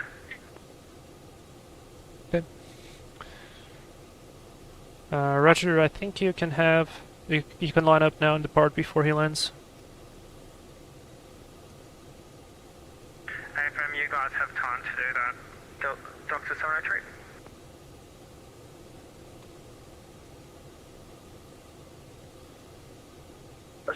Chadwick traffic, flight dock 15, land on runway. Because this way I'll take the spot that he's taking now, and Tazi will have a place to park. Okay, now careful, don't clip the wing on the ambulance.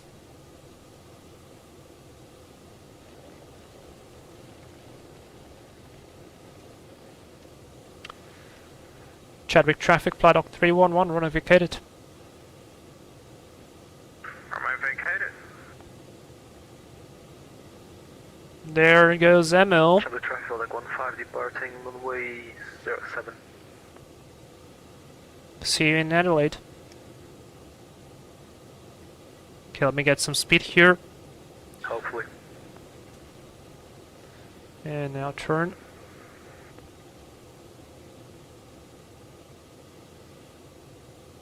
Brakes set. Let me see if this is good parking. Yeah, Tassie will have the space to park there. So lights off. Transponder is off. Let's set trim back to the green arc. Fantastic. There goes Emil, and we go. Stop the engines. Stop the cockpit fans. Windshield heating is off. Lights off. Transponder is standby.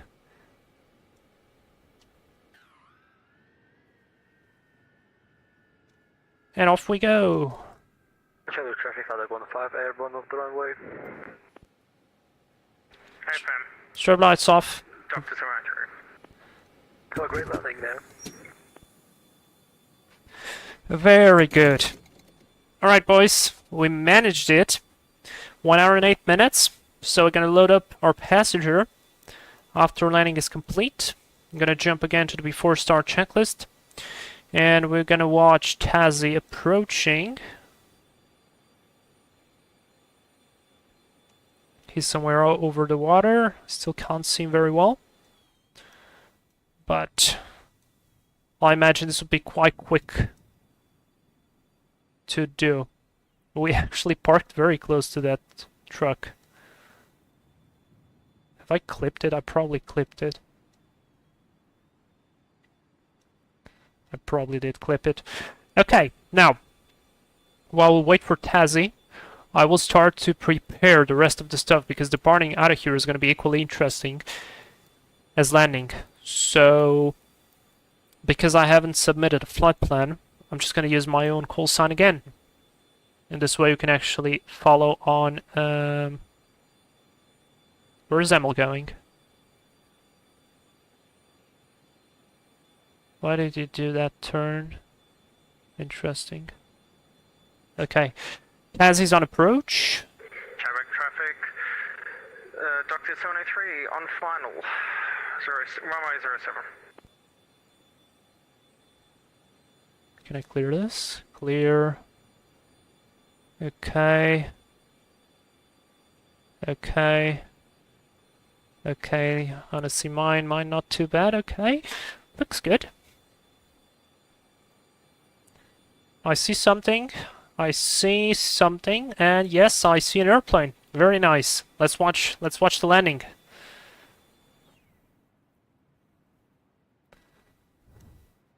Chadwick traffic, flying Doctor 703 going around. Okay, he's going around. Okay, then we have time to prepare the stuff.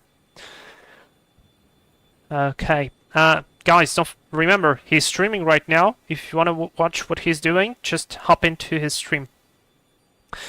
Okay, while we do that, we need to check the fuel. Fuel used is 628, so we used 628. Used 628.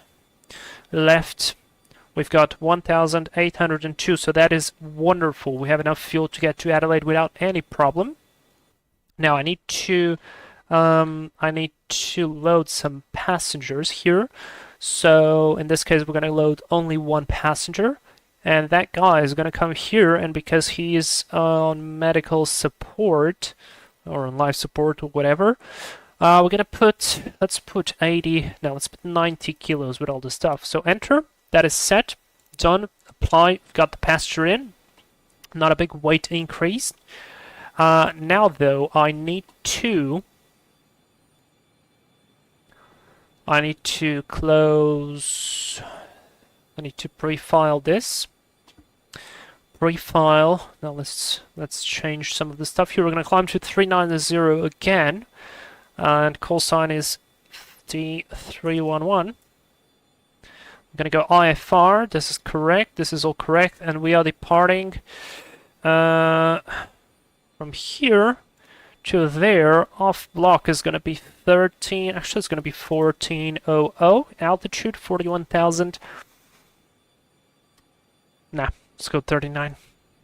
Route time is going to be 1 hour and 10. Fuel endurance, I'll remove an hour from here an hour and 10, which is what we burned, 3 hours and 40. And I'll go direct entry, Arepa, and that sounds good to me.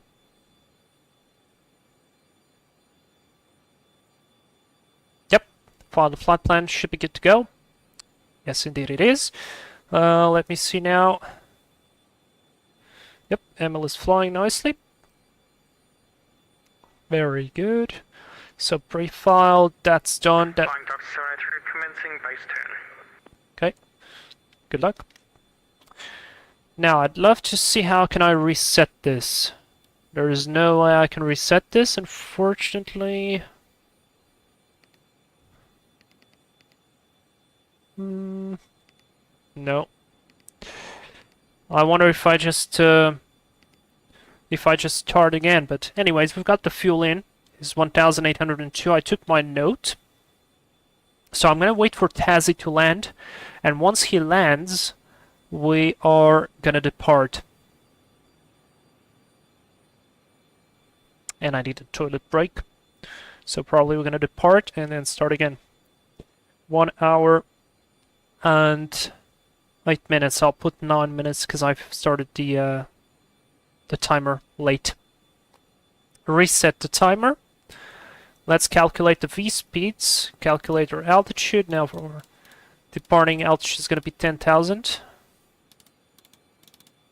Set. Heading 0. Oh, wait. I don't need the flight directors yet. Or actually, you know what? Why not? So, heading 076. Set. Vertical speed plus 2,000.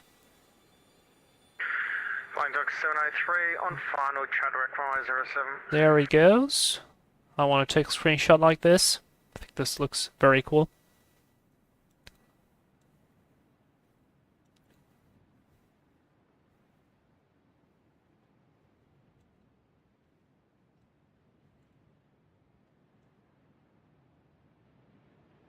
Yeah, looks like a Phenom.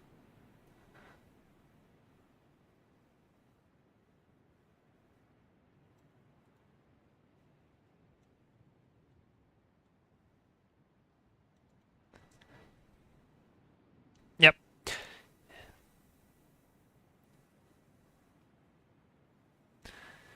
All right, very good.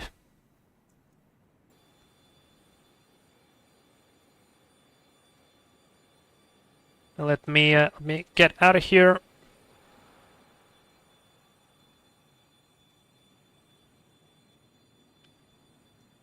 Here we go.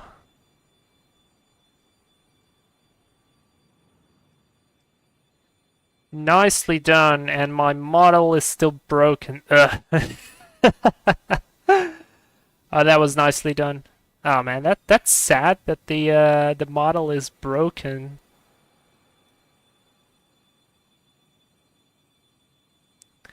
Whatever has happened with the Doctor 703, commencing backtrack from 07. welcome to Chadwick. Okay, very good. Now, people's all loaded up. Close the door. Very nice. Have a seat now. Strobe light's gonna come on. How are we looking in terms of battery? Battery is looking good. Status is looking good. Let's do before start checklist, pre-flight and tests. Yeah, those winds are a bit more unstable. Oh yeah, they are. I thought the same. Pre-flight and test, so I completed that. Oxygen bottles, push packs, auto, pressure dispatch, panel check, bleed, auto, fuel pumps are on. And hydraulic pump switches on, protection aids off, engine panel, fire panel, everything is pushed out. Start and stop on both side ignition auto, thrust levers idle, flaps, speed brakes stowed, parking brake is set, doors are closed. Very good, and that's the before start checklist complete. Chadwick traffic, Flydock 311 is going to start up the engines. Ah man, this is so sad. Why is it... What is happening with the model of that sim to be like that? Oh wait, I'll let him take the picture. So he's gonna be able to take the picture, because I won't be able to take a nice photo.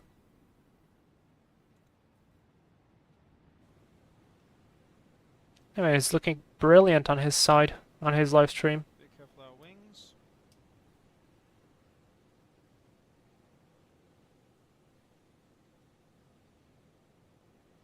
Power, power, power. Oh yeah.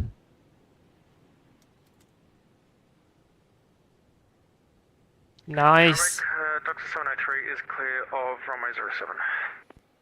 Thank you. Alright, strobe lights are on, let's go. Starting 2. You wanna hear the start sound on the outside? It's pretty good. Let me pop this out. No, I can't. Oh, that's annoying. Well, I'll do it like this.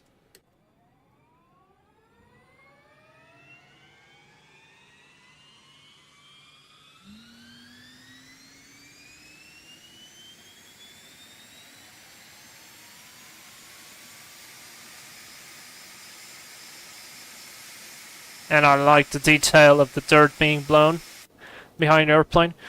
Got a good start on the engine number 2. Let's start 1. Got ignition, and 2, fuel flow, ITT, and 1.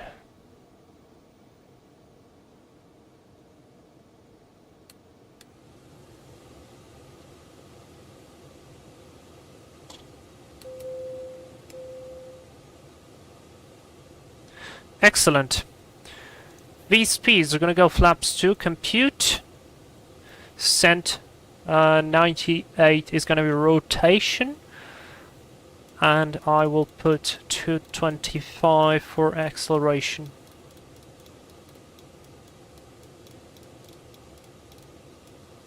Flaps 2, set. Windshield heating on. Everything is checked on the rest. Taxi light on. Nav-tab. After start, GPU disconnected. Emergency power is all checked. Looking good. Stall protection was tested. Takeoff data was set. And trims, rotor yaw trim, everything is on the green and centered. Flight controls, speed brake. Looking good. Let's check the speed brake. Speed brake working. Fantastic. Noise protection not required, only the windshield flaps. Set position 2 for takeoff. After start, checklist is complete. Alright, very good. Chadwick traffic, Flight 311 is going to line up runway 07 for departure. Chadwick. Lights are on. Taxi light on. Let's go already with the transponder 2 out. Do a takeoff config test. No takeoff. Trim. No, trim's outside of the limit. Okay. Takeoff. Okay. Wonderful. And a very quick departure brief. So Just remember in Adelaide, the RFDS terminal is 2/3 down the main runway. yeah, thank you. Remember that. So quick departure briefings, basically straight ahead and then direct. Oh, wait, I didn't set Adelaide. It's fine. I'll put very quickly. Done. Direct enter. Done. And so basically straight ahead, we're gonna climb to 390. Failures and emergencies, all the same briefing. If something really bad happens, we do have a bigger airfield, I think, that where we can land here, relatively close. So we might consider diverting to there. Other than that, it's all in. Alright, clear on the left, clear on the right. Let's get going. Get rolling. Before takeoff, config check, cast messages not appear, signs on, yaw damper off. Ice protection not required, ATR is not green, it is white. But that will turn green once I apply the power. And packs are advised lights on, transponder out. Before takeoff checklist complete. 1.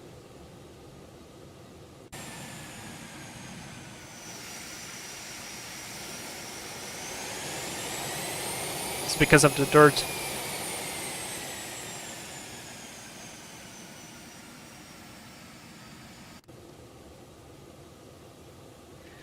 Alright, let's just stay for a little bit, and I just wanna appreciate the scenery once again. Just check out the scenery. I feel like this is pretty cool.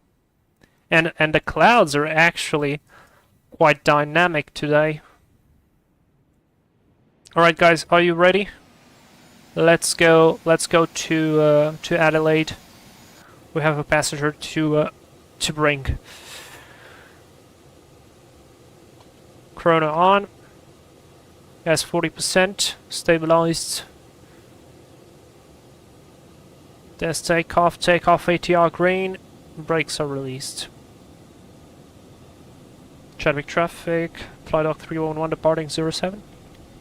Airspeed is alive. Thrust set. Aileron to the wind.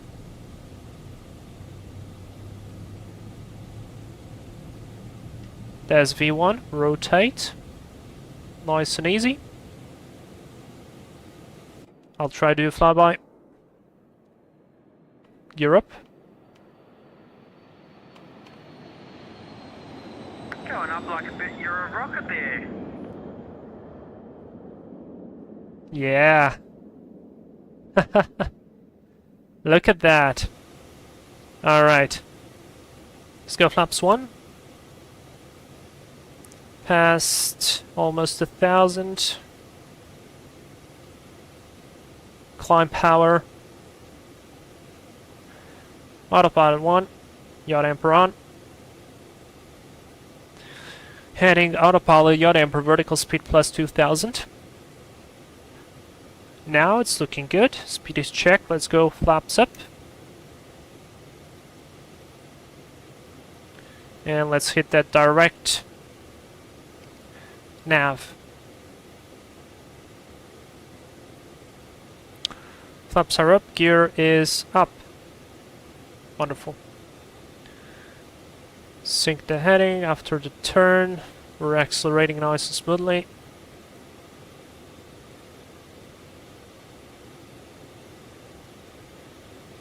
Traffic, Flying Dock 703, taking runway 07.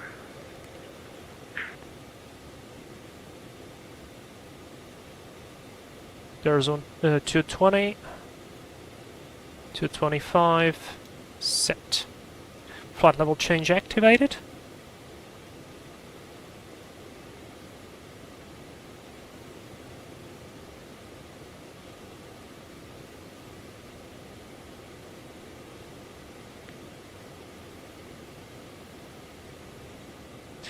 And after takeoff checklist. Landing gear up, flaps retracted, yacht anchor on, press levers, MCT set, continuous climb. Pressurization is building up nicely. Altimeters cross-checked, 1020 still reading, 3012 on the other one. Noise protection not required, stereo lights set. Flying Dock 703 is taking off. After takeoff checklist is complete. Do have some clouds there. I can clear the minimus.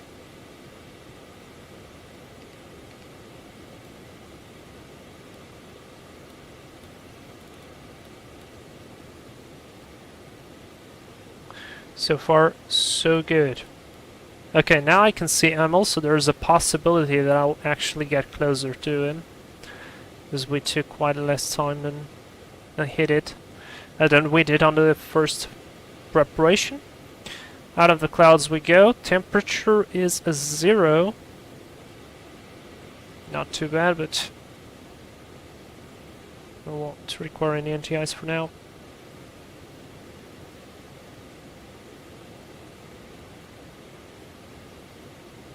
Lovely airplane. A very nice airplane. And I like the mod. There is a livery with some texture files. There's 1,000 to go. Let's set 3990. With some texture files that essentially will change the bezels of the G1000 to the Garmin, because it usually says X-plane. And so, yeah. 10,000 lights off, QNH standard set on once and twice and 3 times set. What? Dude, come on.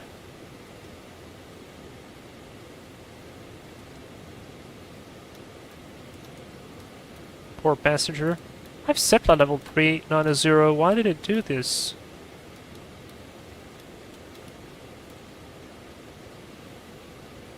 Now, please, smoothly.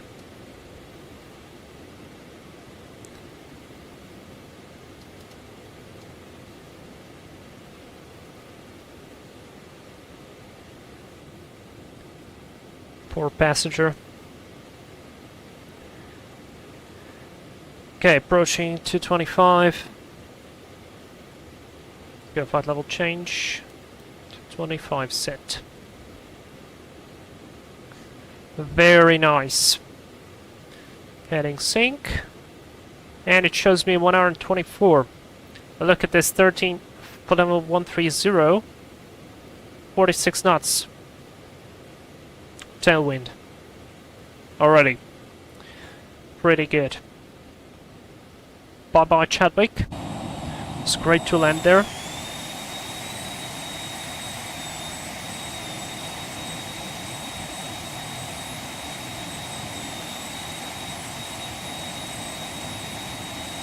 I like this livery. Real cool. There's 1 hour and 20 already. It was 1 hour and 24. Oh yeah, because the wind has just increased to 15. It just increased 4 knots, like, in a matter of seconds. Yeah, the wind has increased quite significantly all of a sudden, like 20 knots. Do you see that? That's pretty neat.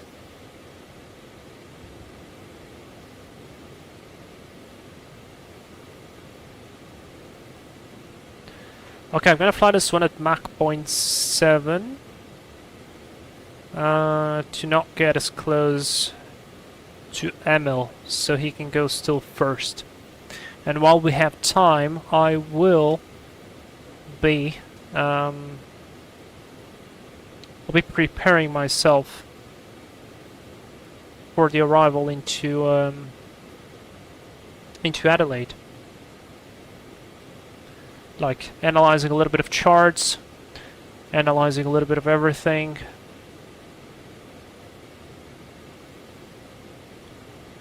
Just so I make sure that it is the right thing. Now, we do have a waypoint there as arriving from here, and it is Arepa. So perhaps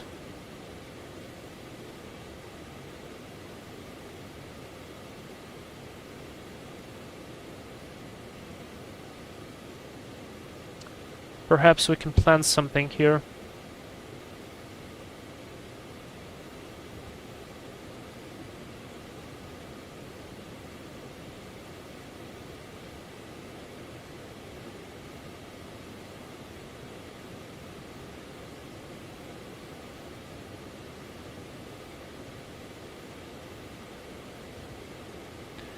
So it looks like from Atnar is a good arrival spot.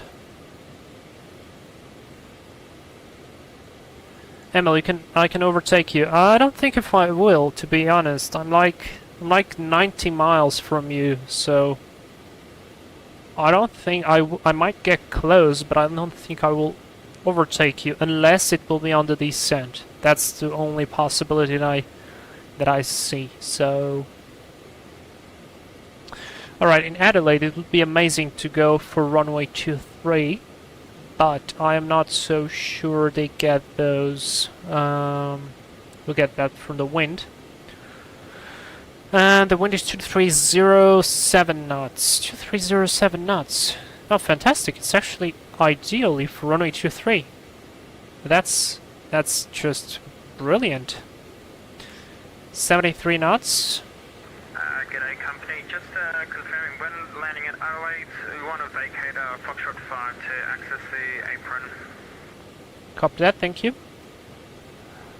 Charts, approach, taxi, airport info. Foxtrot 5, yep, that's correct. Let me actually show you this, guys, so you can see as well. So look, this is what I'm planning on.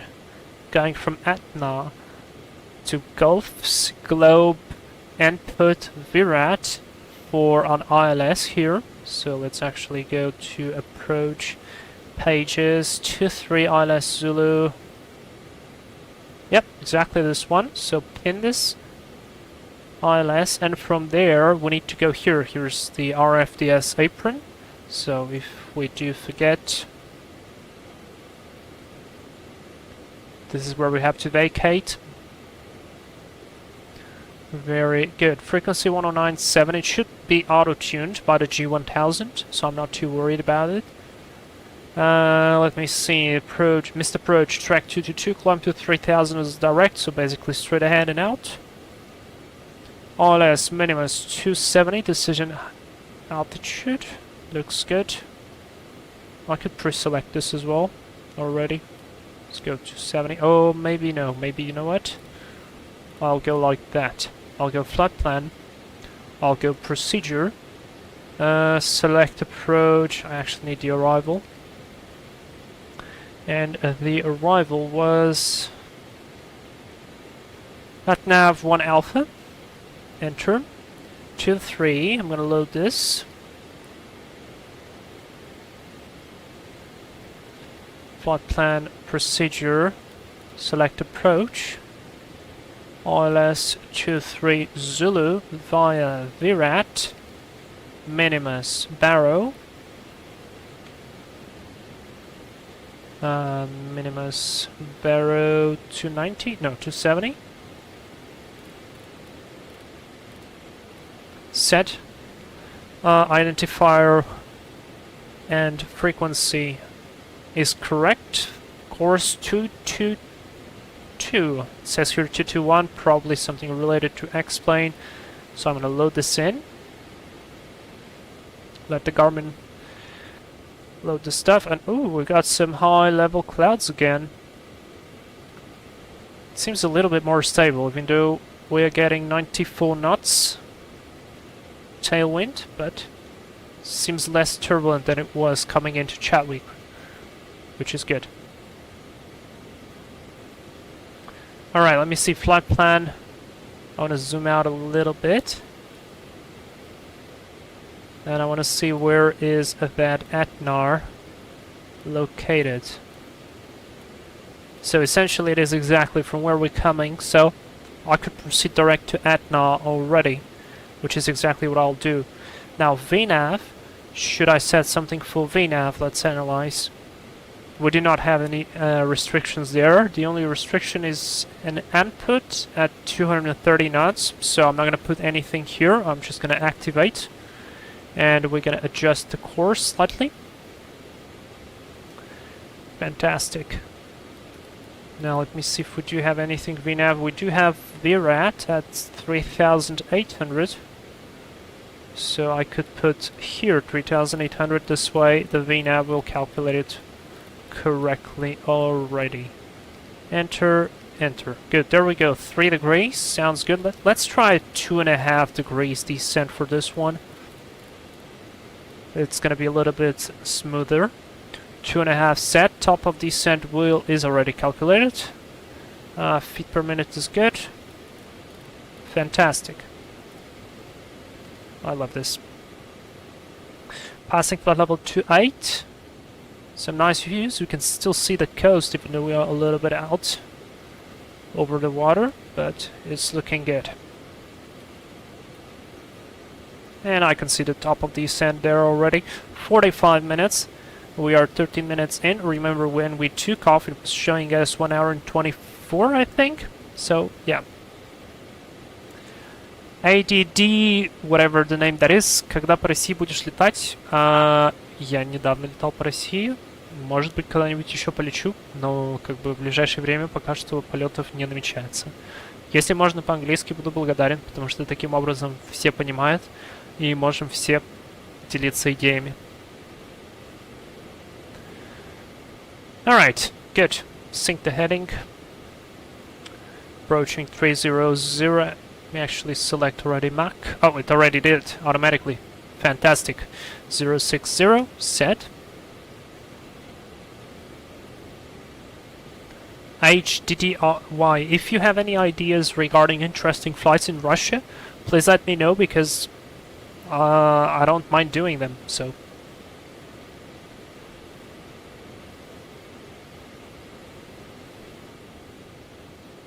Yeah, it definitely feels a little bit less turbulent.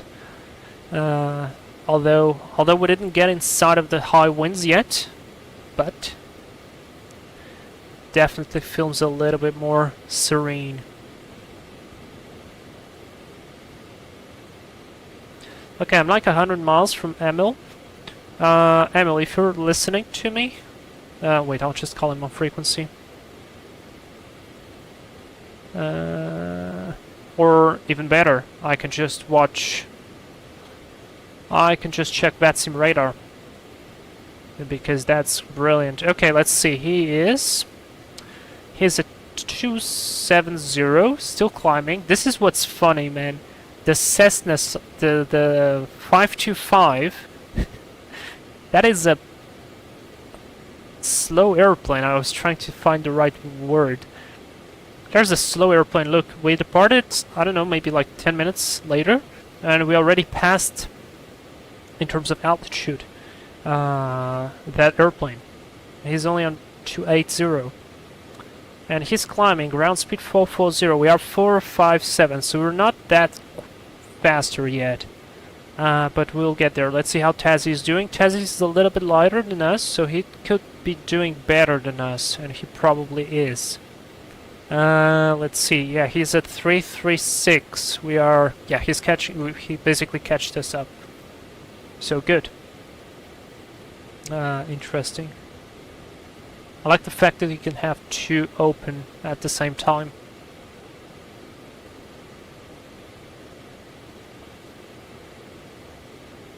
This is really neat.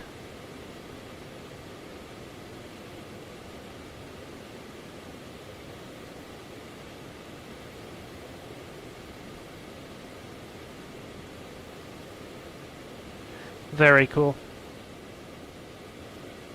And clear skies ahead. Brilliant.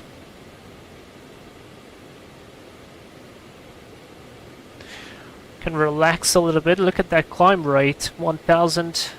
Or maybe that was just a gust of wind. There was 1,700 for a little bit. Okay, now it feels like it's rocking tiny bit more.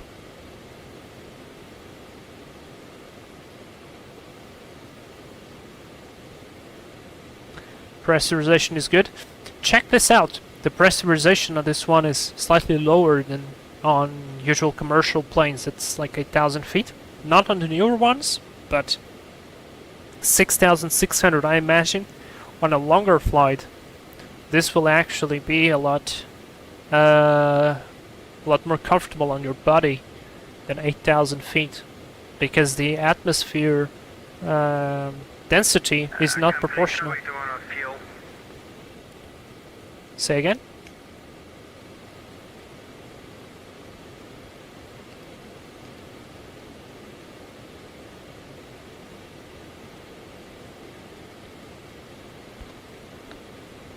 Company flight doc, did you call?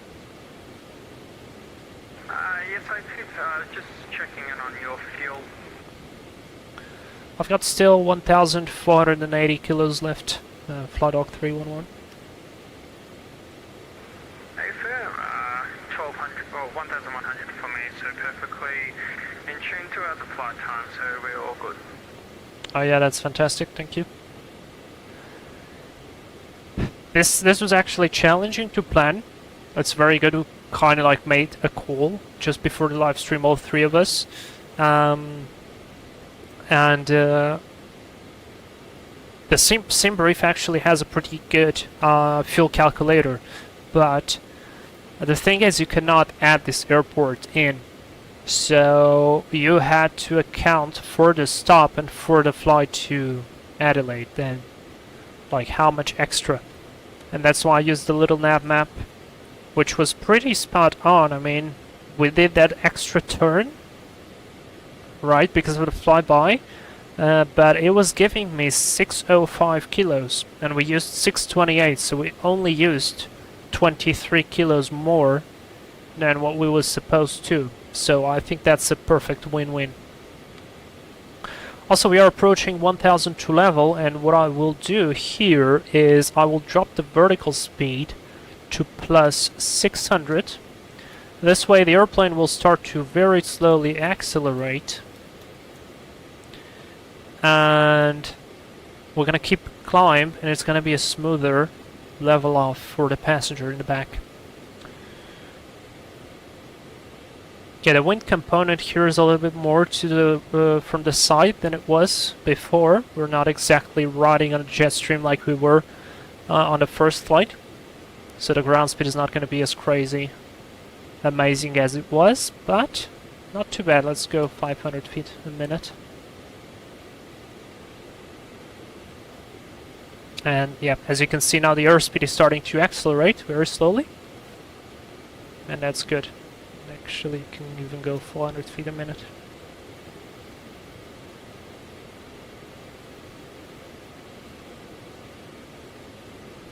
Not too bad.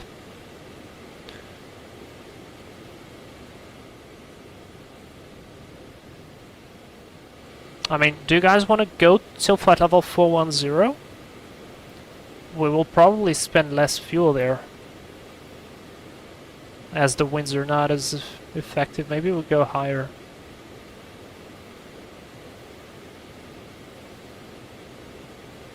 Now let's go 390, stick to the plan. 390 is good.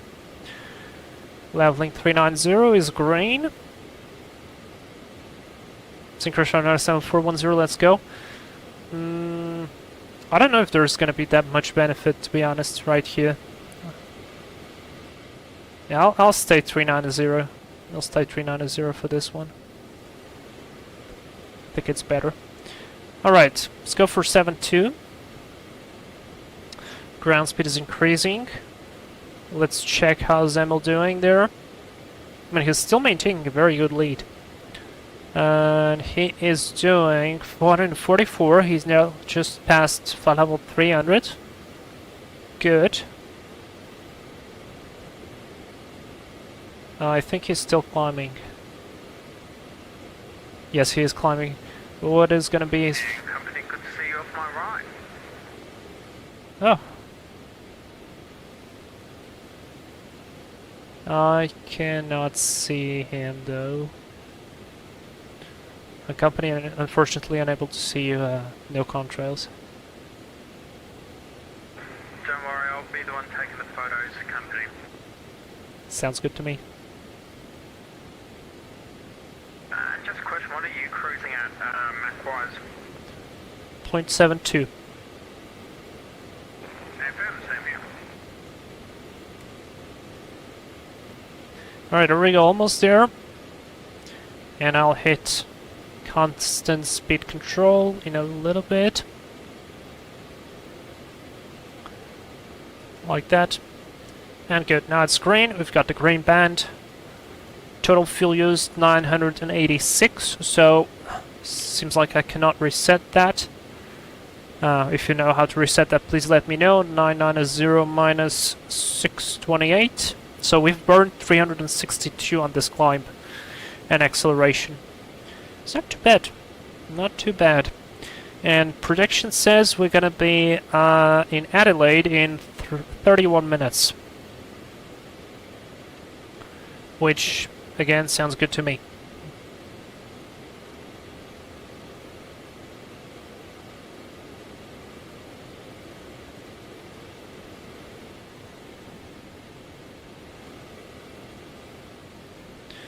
I really like the Phenom. What a wonderful plane. All of this works. NDB doesn't work, or ADF. That doesn't really matter, to be honest. Yeah, the oxygen mask, I wish this would work. At least you could like press on it in a very basic animation. The voice data recorder doesn't work. You could have this one as well, mask mic on. The circuit breakers do not work. To be fair, not that I really care, but yeah. The pen there is a nice detail. All of this works, all of this trim stuff works. A nice power outlet. Mask doesn't work. This one doesn't work. I mean, there's not a lot to model, to be honest. Like, not a lot missing. The plane is very basic. And I'm just wondering now, where is the emergency gear extension?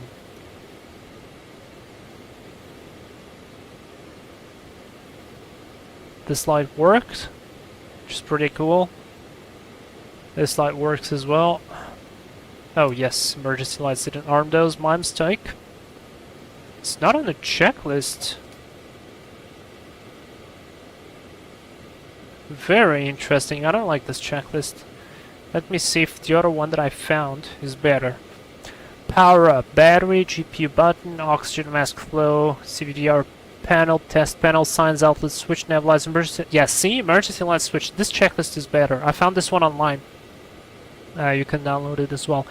I like this one more. It makes more sense to me. Before start, PD, FB wires, fuel quantity, doors, ignition switches, thrust, parking, brake, seatbelt, shoulder harness, engine start. Before start, GPU, batteries, install system flight controls, trims, flaps, AFCS, check altimeters, ice protection. If icing conditions or forecast revert to operation, icing condition procedure, pre-taxi briefing, position, clear taxi route, active the runway, hold short points, airport hotspot, crossing runways. It's very good. Synchronized 97, I think Aerobask is busy with the 8X. Yes, they are, but they wrote a post not too long ago that they are planning to improve the Phenom 300 and other products. So they didn't completely forget about it, but yeah, they definitely need to put some work in. Okay, Emil, are you still climbing or not? Incredible, I think that airplane is still climbing. Yep, it's still climbing, and it's already almost near the top of the ascent. This is cool. I mean, you can literally... This is kind of Concorde stuff, where you like almost climb very slowly all this time. All right, before takeoff. Now, I don't agree with the strobe lights because this airplane doesn't have a beacon light. So, how can you know that the engines are about to be started? Like the TechNavs that I fly in my school, they don't have beacon lights as well. So we use the strobes to indicate that the airplane is started. So I don't agree with the strobe lights being on here. I think it would be correctly to put the strobe lights before start. This way you attract attention to the people around you that you are going to be starting the engines. After takeoff, gear flaps, yacht amper, twist levers, ice protection. Climb, cabin pressurization system, signs, transition. Oh yeah, this is for America. Altimeters, lights, windshield heat on. Okay, cruise power set.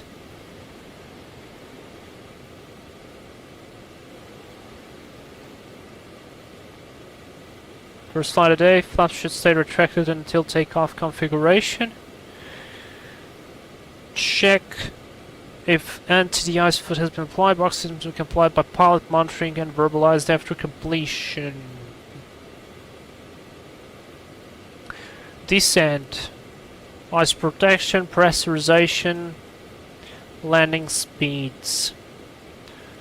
Signs, altimeters, fuel, landing distance, lights, cockpit loose items, approach briefing. Cockpit loose items is really important if you're actually thinking about real-world stuff. So yeah. Initial approach, procedure brief. Approach to be executed, navigate, minimum safe altitude, approach frequency, course, final approach, fixed altitude. Approach speed, decision height, MDA. VDP. Field elevation, missed approach, procedure diversion plan, or taxiway exit plan. Visual approach. Report diagram, initial approach procedures available. Key features which will be used to positively identify airport runway. Use of FMS nav aids to aid in identifying the airport runway. Runway intended use. Taxi exit plan. Airport runway lighting to be used. It's very good. It's actually very good, this checklist. Approach. Lights, crossfeed knob, windshield, heat. before landing. Nav, landing gear, flaps, yacht emperor. Yeah, I kind of prefer this checklist. After landing flaps, ice protection lights, trims. Engine shut down, thrust levers, emergency bucket brakes, start stop knobs, signs, outlet switch off on lights, emergency light switch. After 2 minutes, battery 1 and 2 switches off. If true flight, return to power up checklist. Securing. Orca brake released, oxygen, bottle valve cut out, gas lock pin installed, post-flight inspection complete. This is very good, I like this. I like this. Okay, how are we looking in terms of top of descent is in 15 minutes and 40 seconds. So it's good. Our ground speed is 517 knots. It is good.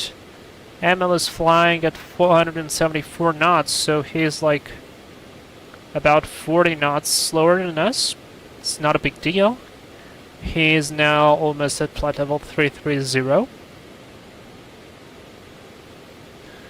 Let's see Tazzy here. Tazzy should have a slightly higher ground speed than us. Yep, he does, 530, because he's riding more on the jet stream. He's at 3.8, he's lower as well, and yeah, looking good.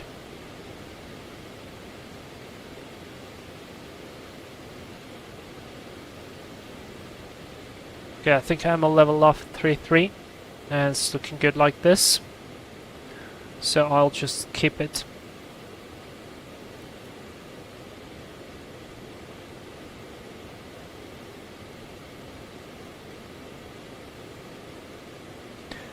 Not too bad. Oh yay, some open skies. Look at that, we can appreciate some Australian scenery.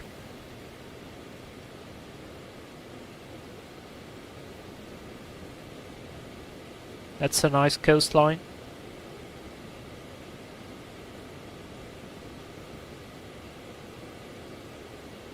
It's kind of like flying in Google Maps. Flying inside Google Maps. Did you ever use that Google Maps simulator? I remember there was one. I don't remember the name. It was something GeoFS. Basically, you had a couple of airplanes, very basic ones, but very basic controls. But you could fly inside Google Maps. And that was actually pretty okay. You could fly it on the browser, you had the entire world for you. So, I don't remember if it had any physics or not, but let me actually search it. I think it was GeoFS simulator. Yeah, it's still here. Cool, I don't want to open it right now because I'm worried that it will just simply break my computer and we're gonna get a crash. But I want to check this out.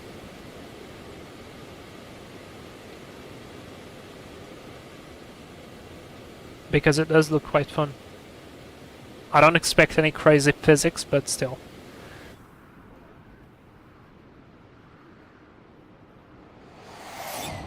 Oh boy, are we fast. That is fast.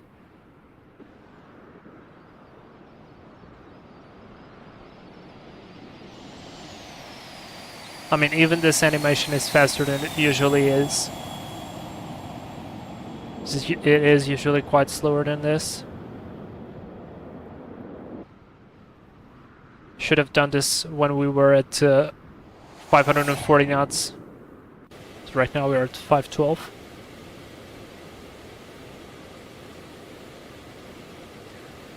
Heading select.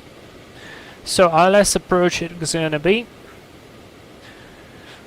I like the fact that the airplane's not rocking too much like it was before. So a smoother ride. And yeah, sync pressure on R7, this will be cool.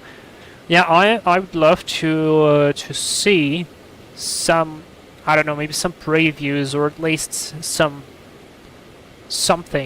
regarding like, okay, we will be, because they just said they will be working on a Phenom 300, but they didn't say exactly what they are looking into improving. Like I would model the mic on the headset, and I don't know, maybe at least like the headset's like noise cancelling, even though you don't really need it here. I would do the CVR test as well because it doesn't work. I would model the oxygen mask so you can switch from 100% to emergency and all this stuff and do this and open the mask and actually see it, like very much like the airfoil labs did, or the TOLIS. TOLIS oxygen mask is actually not complete, unfortunately, because they do not have the ability to make the test. What else? What else am I looking? This is all working, so this is all fine. This Company, if you look at the lips, interesting phenomenon with Australia, due to the winds, you'll see that the terrain looks striped.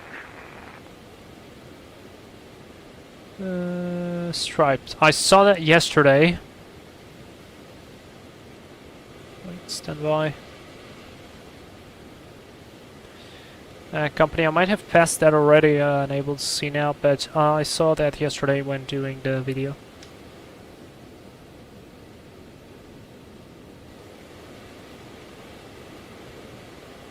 Pretty cool.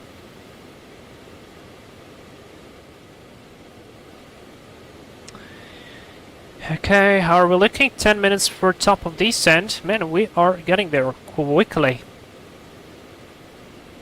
We're actually getting there quickly. So yeah, what I was looking, custom Great, whip. just want to confirm we're doing the ILS 23. Affirm, I'll go for the ILS 23, Buttock 311.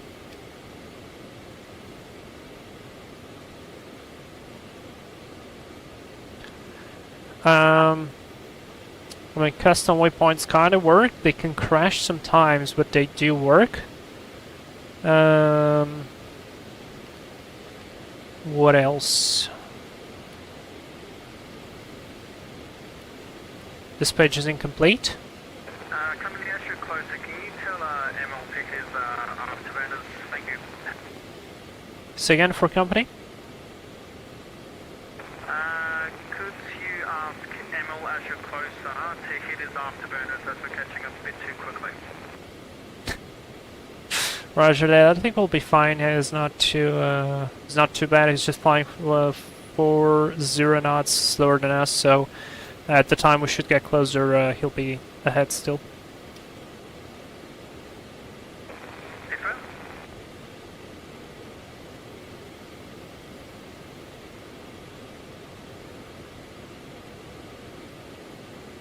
So yeah, I'm looking forward for them to upgrade this airplane. Also, the EFV, this is really cool. You can upload the fuel from here, but you cannot upload the weights like passengers, cargo. You don't see the CG here, which is really a shame because, I mean, it's literally here. V-Speeds is cool. This is all nice. To me, this is fine. This is totally fine as well to me. They even have the ability to use the constant speed control as an auto thrust for people who either don't want to do it exactly like it should be, but still. Then a couple of G1000 options. I mean, this is all nice. I like this. Then they have this like ability to put the sounds, which I like. The outside sounds are pretty good. What the hell? Did we cut the sounds? Oh yes, we did. Let's try now.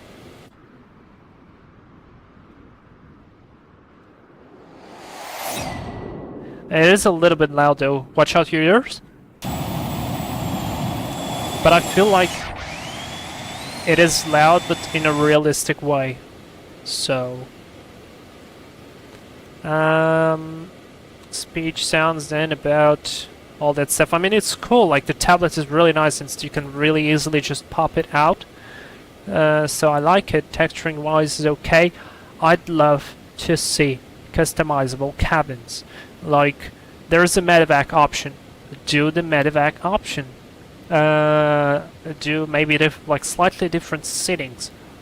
I don't know, but at least the medevac option I think would be amazing, because this airplane is used for so many stuff on the world. I think it's still the best selling private jet out there. So, I mean, like, why not? But it will be cool. I mean, it's already a very cool airplane, and for the price that it's out there, it is a steal, to be honest. Okay, Emil should be going on the top descent now, so he should start to go down, and he's not yet. I guess he's just using the altitude to get the maximum amount of wind. But he's still well ahead of us. We started with, what, he's 75 miles ahead of us. No, we were not going to catch up with him. Even if I like fly real fast, I don't think we will be able to catch up with him.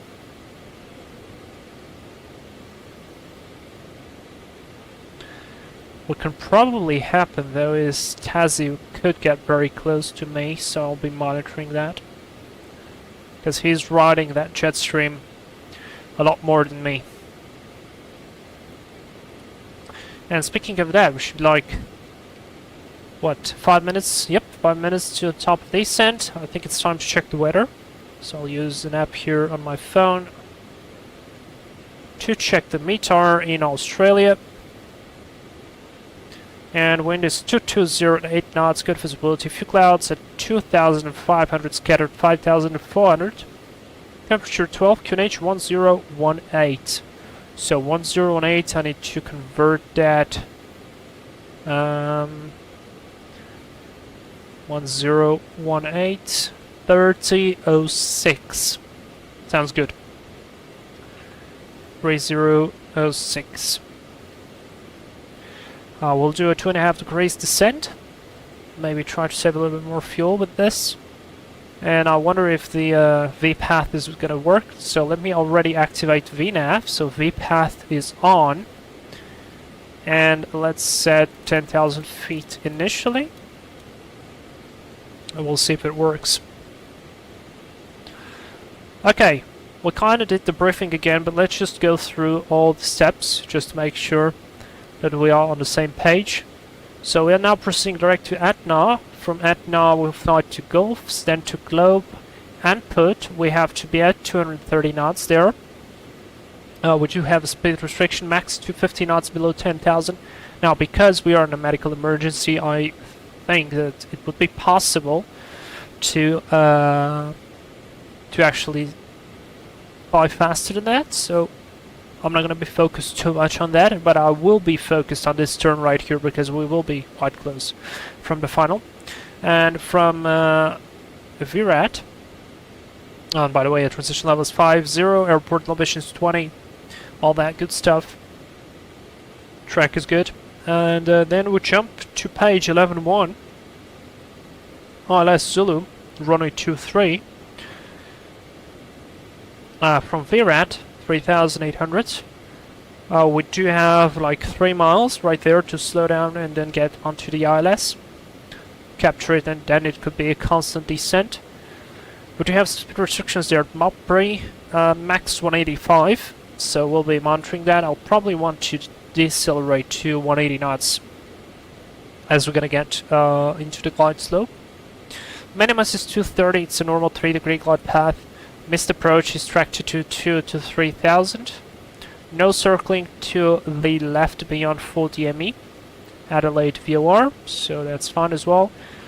Transition level is checked, all of that is set. ILS, DME or GNSS required, localizer only DME required, and in this case we have both. ATC approach speed, MOPRI 165 to 160 at 5 nautical miles from threshold. 160 to 150. Alright, that sounds good to me as well. So, all looking good.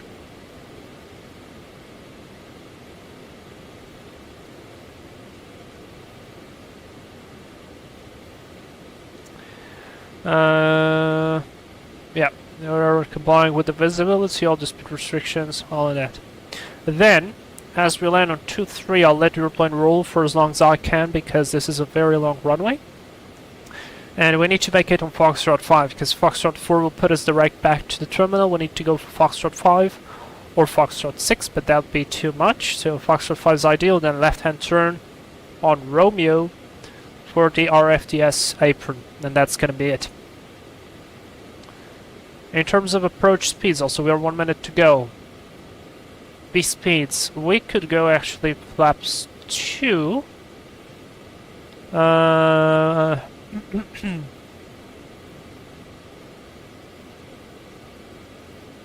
let's go flaps 3.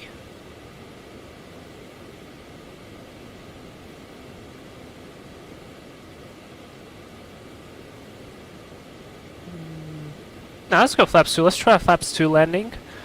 110 knots. The VREF. VAC. I don't remember what is VAC. VAC.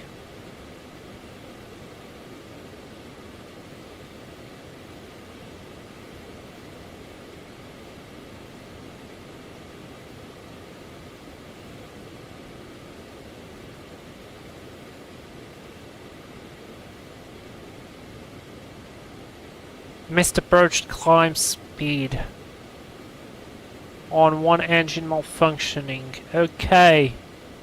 Alright, this is good then. 110. We'll go 110 then for the speed. There's the V path. Please capture it. And it didn't capture it. Dude, what is going on with the VNAV today? Alright, autopilot off. Autopilot constant speed control off. We're getting there and we're going to catch up with the profile again. Company, I've never got VNAV to work in this thing.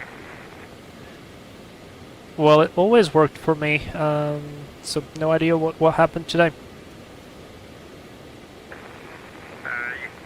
Hopefully your landing wasn't so hard to knock the machine out.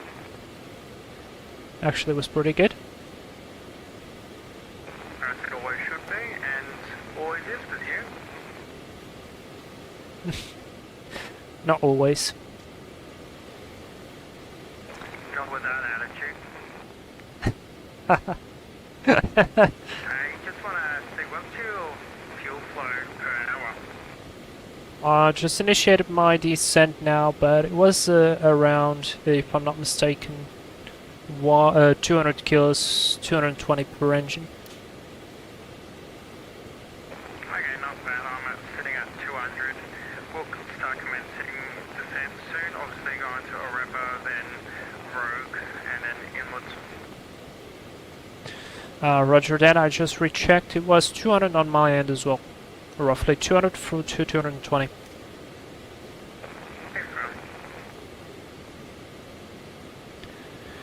Fantastic, and we're going slowly down. Let's see if I can catch the profile. I mean, this is really weird because it always worked. And it worked really well. Synchrotronic Sound Tazzy trolls you because of the spider video. Totally fine. Okay, get that V path please, because that'd be great. Yeah, Emil is quite further away from us, so looking very good.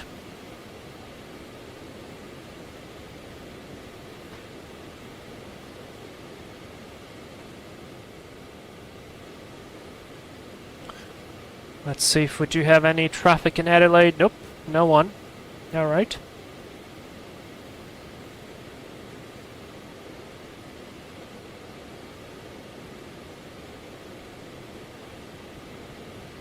Alright, let's see. V path? There we go. I don't know what's going on today.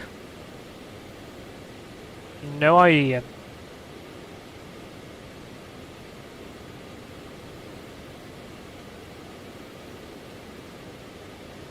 But it's looking good.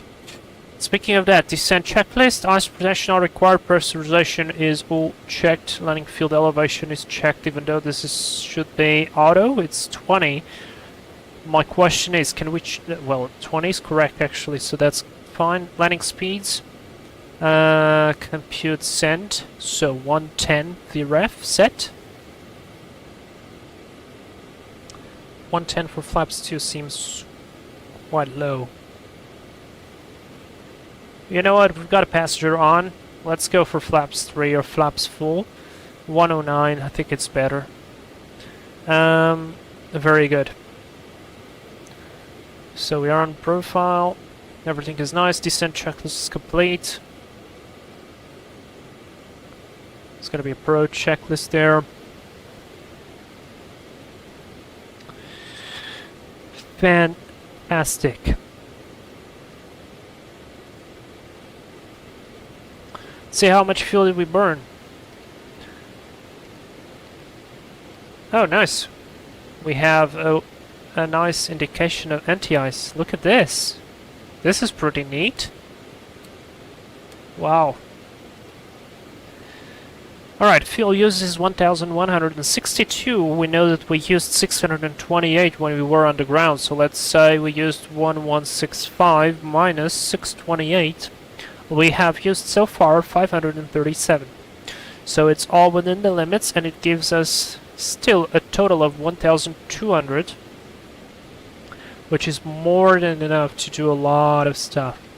I could have probably even taken a little bit less to save, because you guys know fuel is also weight, so you have that funny thing that if you take more fuel you actually spend more fuel. So you always need to balance out things. In this case I wanted to be on the safe side of things, so yeah. Alright, looks like Emil right there is, whoops, is approaching Gulfs. He probably is on a visual approach. Doesn't seem like he's doing any kind of specific approach. Okay, let's go 280. We'll keep 280.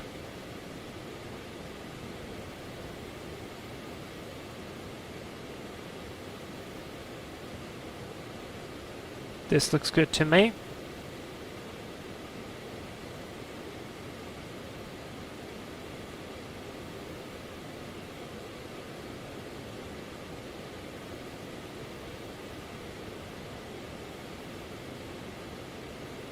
Heading sync.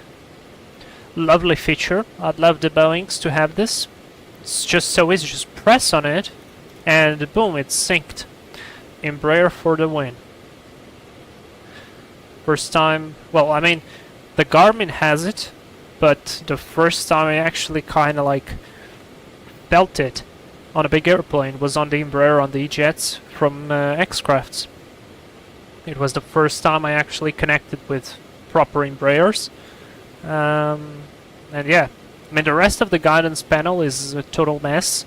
For instance, this guidance panel, or this autopilot panel, however you want to call it, I think it is a lot simpler, a lot more effective than whatever they've put on the E190 series and E170, because it has too many buttons and it's too complicated. Like, it's too complicated. You can easily mess up things. So, I don't know, it's just my opinion. They could have improved the design.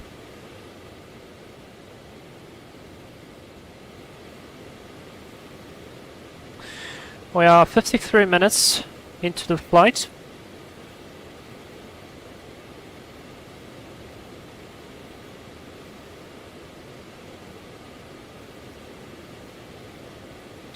Going for a nice descent. The wind speed has dropped significantly. Look at this. It's 53 knots now. It's passing flight level 220, yep. And we had 50 knots, like, how? Climbing through flight level 150. I mean, we're not perfectly lined up with it still, but yeah, not too bad. Also, I wanted to clutter a little bit my Garmin here. Wait, the clutter. Yeah, that's a little bit better. This way I can see easier.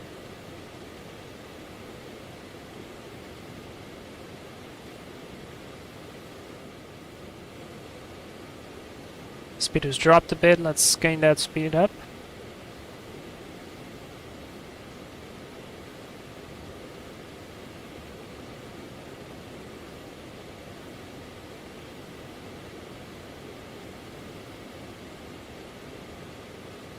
Here we go, back on track.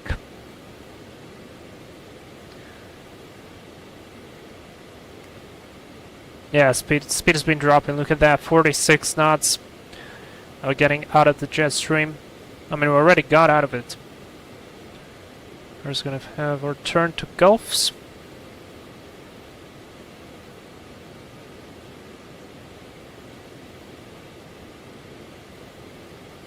So we pass Etnar.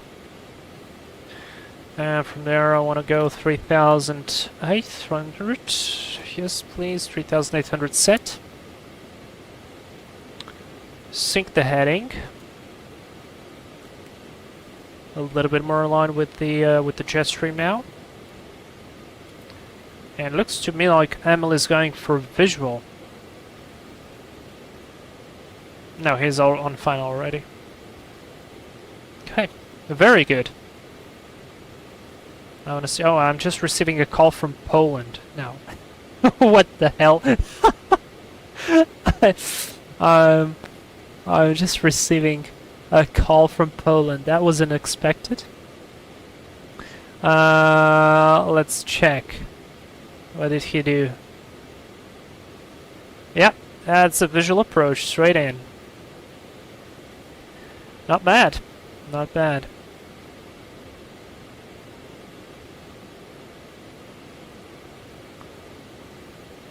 I wonder if I could fly direct to input. This way we could save some time.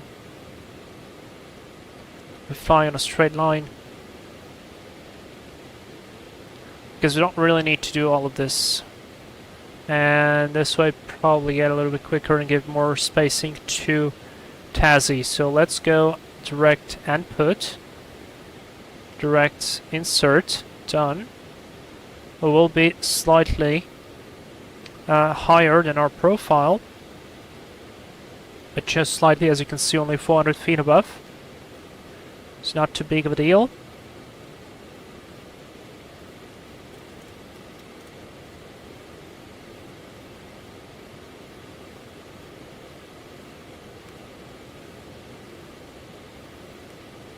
Heading sync, speed is good. 1 minute on this leg.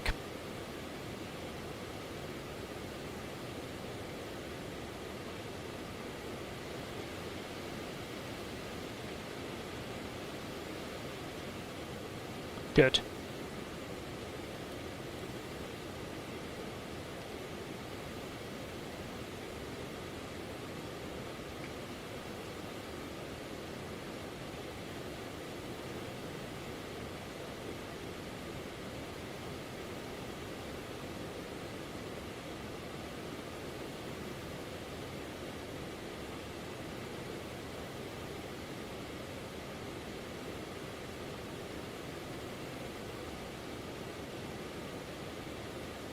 I need to remember to activate the approach, by the way.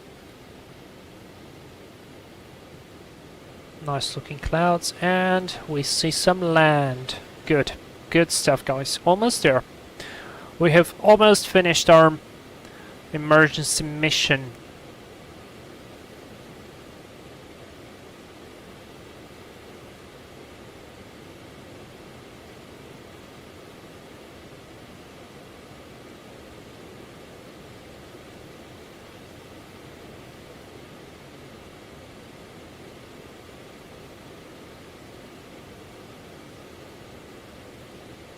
Checking the speed there.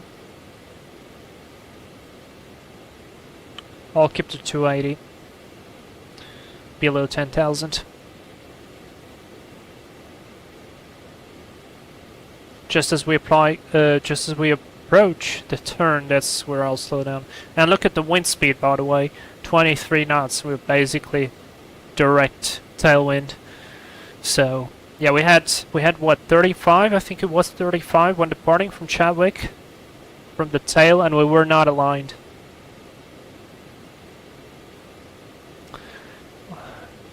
Also approaching transition level. Let me recheck the weather again. Make sure we got the right weather. 1018. So that was 3006. Set here, and let's go BFD standard off. 300. Sorry, 1018. Yeah, alright. Confused the values there. Okay, a bit too fast now. 290. Start to slow down slowly. 20 miles to go until input. Synchronized Stone, I think it's time to get the PC-12 out of the hangar later. Oh, that's a good idea. I want to see some pictures from Chadwick with the PC-12. That would be actually so cool to see the Phenom 300 with the PC-12, both in the RFDS livery. That would be really nice. Okay, feels like it's a bit bumpy. I'll start to slow down then. I don't like bumps, especially when you fly fast. You want to start to slow down a bit. So let's go 220 on the speed, 10,000 feet, lights on. Hey guys, we're gonna be landing in about 10 minutes. Approach checklist, signs set, all the meters checked. Set and cross-checked.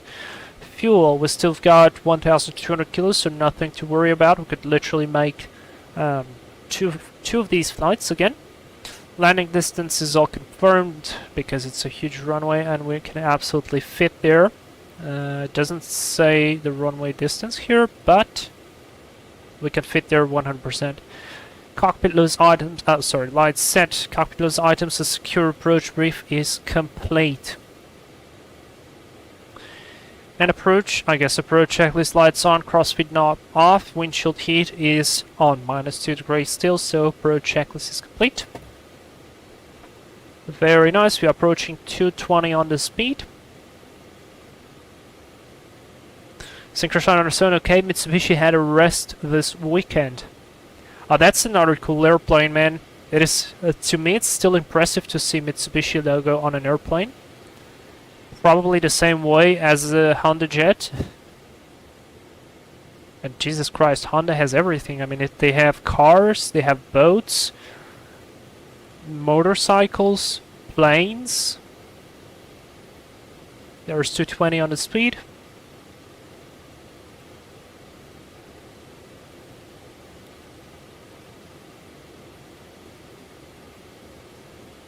Adelaide traffic, flight dock 311 is 9 miles from input for the ILS Zulu runway 23 approach. We'll proceed to VRAT.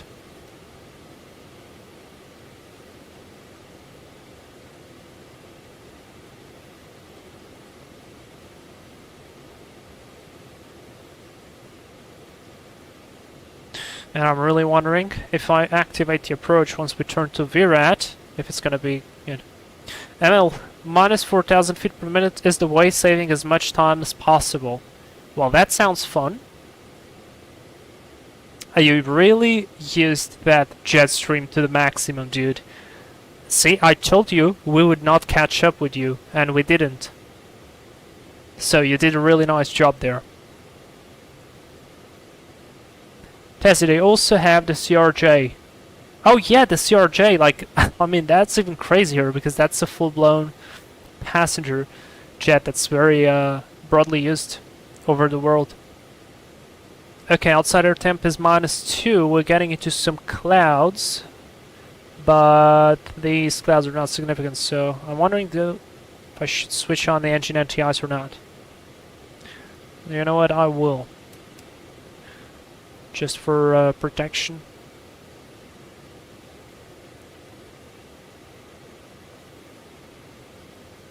It's -2.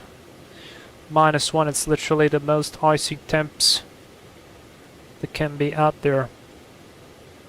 There we go. Now I can shut them down.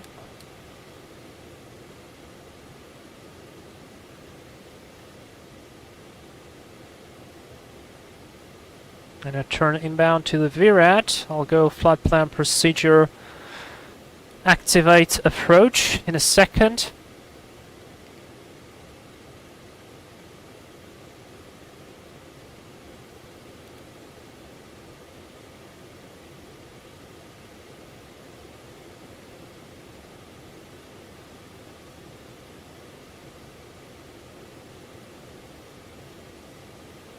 Maintain the speed.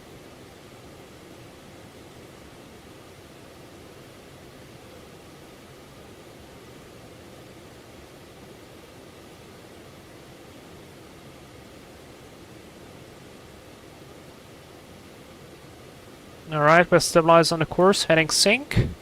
Let's go, procedure, activate approach, enter, done. 30,800 active. A bit of a drop there with the nose. The V speeds, 109. Yeah, still 109. Good, so let me set 109 there.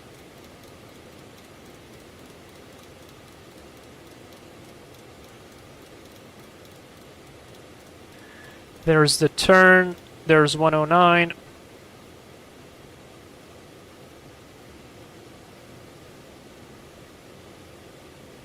And I wonder if I press approach now, will it switch over automatically or not?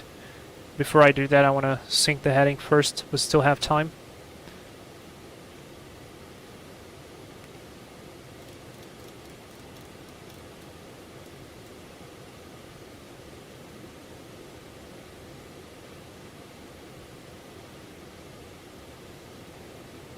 Let's try. Approach, glide path. I hope it did switch. Well, it has the frequency there. So it should switch. Set 3,200.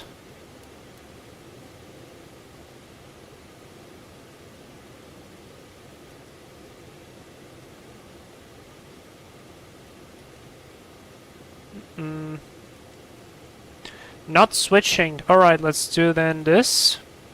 Let's do CDI lock 1. There is the glide path localizer. Approach. I don't want you to go down. Why are you going down? Yeah, we are slightly above.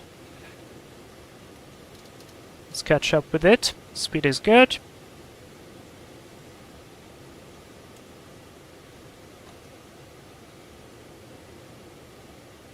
Should have probably pressed the button a bit earlier. Are we looking? Not too bad. Let's go autopilot off. Let's hand flight approach. Flight directors off. Yacht Emperor off. Missed approach. Altitude 3,000 feet set.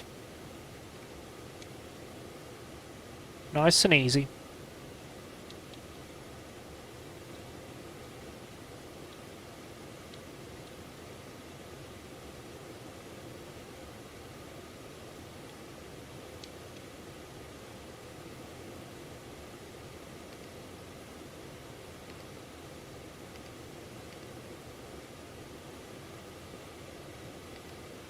Alright, 6 miles out. Gear down. Flaps 1. Still high on the profile. Adelaide traffic. Planok 311 is 5 miles out for ALS 23.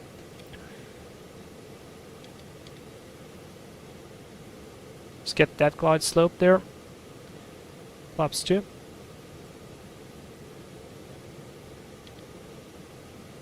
Get stabilized by 1,000 feet. That's what we want.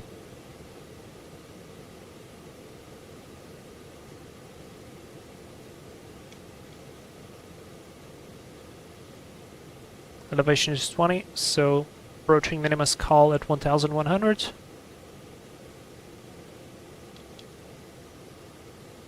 on the path. Flaps 3.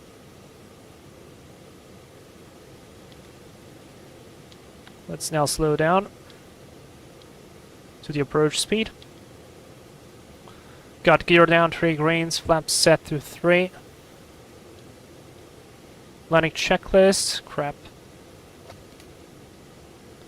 Before landing, gear down, flaps full, yaw damper off, landing checklist complete. Don't go below. Let's get that 109. Not liking the attitude, so I'll go flaps full. But we are stable, 1000. To minimus. Or to stable, sorry. There we go. Nicely done. Very good.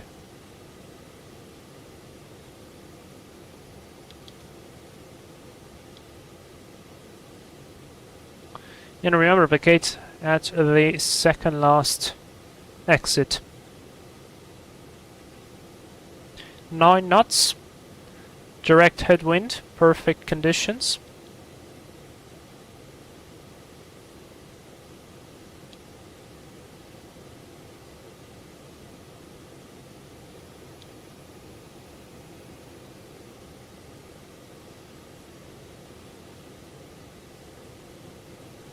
Fantastic.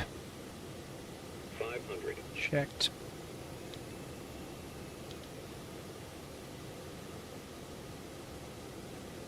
This airplane requires very little flare. As you can see, our pitch attitude is already quite high, so if we flare even more, 400. we will float forever. And Tazzy is behind us on the approach, very nice. 300.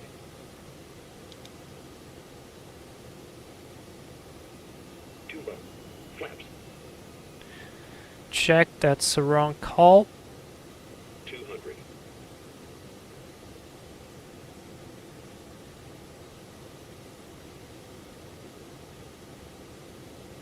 Try to butter this one for the passenger, that's the only reason.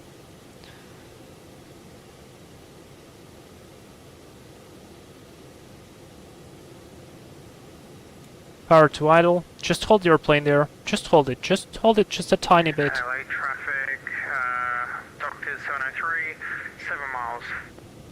Speed brake up. Nicely with the nose. Let's get back on the center line. And just let it roll. And just let it roll.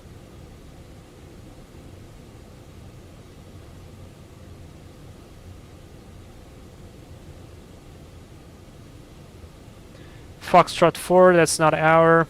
I need Foxtrot 5. Start to slow down. There is Foxtrot 5.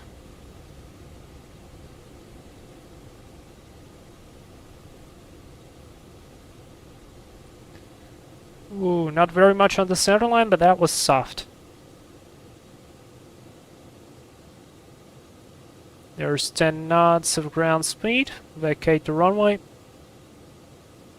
Sim Smith! Hey! Nice landing, thank you. I'd wish it would be a little bit more on center line, but I'll take that.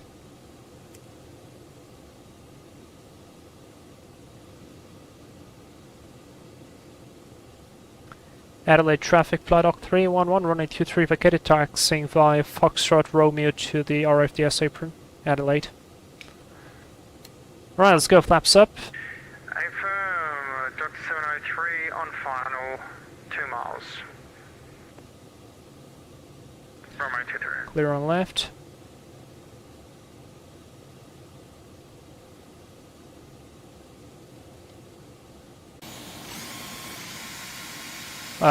Wait, what is Emil doing there? I guess that's a bug. Alright. Clear this. Transponder. Standby. 2000. Trim. Reset it. Done. Flaps up. Speed brakes retracted. Heating elements off. And after landing, flaps up, ice protection off, lights set, trims reset for takeoff. After landing, checklist is complete. Clear on left.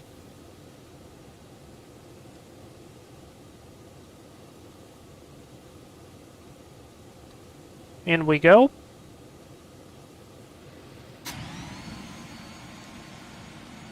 There's Stazzy. Let's watch his landing. It's gonna probably come under the ground again, but what can I do? He's more on the center line. Yeah, nicely done, and, and down we go. Nice. Let's go into the parking spot. 122 feet a minute. Just want that in the records. Not too bad. Sim Smith, those are Sim Heaven. Yes, I have Sim Heaven installed. Using the default scenery for Adelaide. The only add-on you will see in this video, well, apart from the orthos provided by Map Enhancement, apart from the one from the Chadwick Roadstrip, that one I did with orthophoto in zoom level 18, are Sim Heaven sceneries. The Esperance scenery as well. It's from the forums, so freeware scenery, and yeah, that's it. That's actually it. So.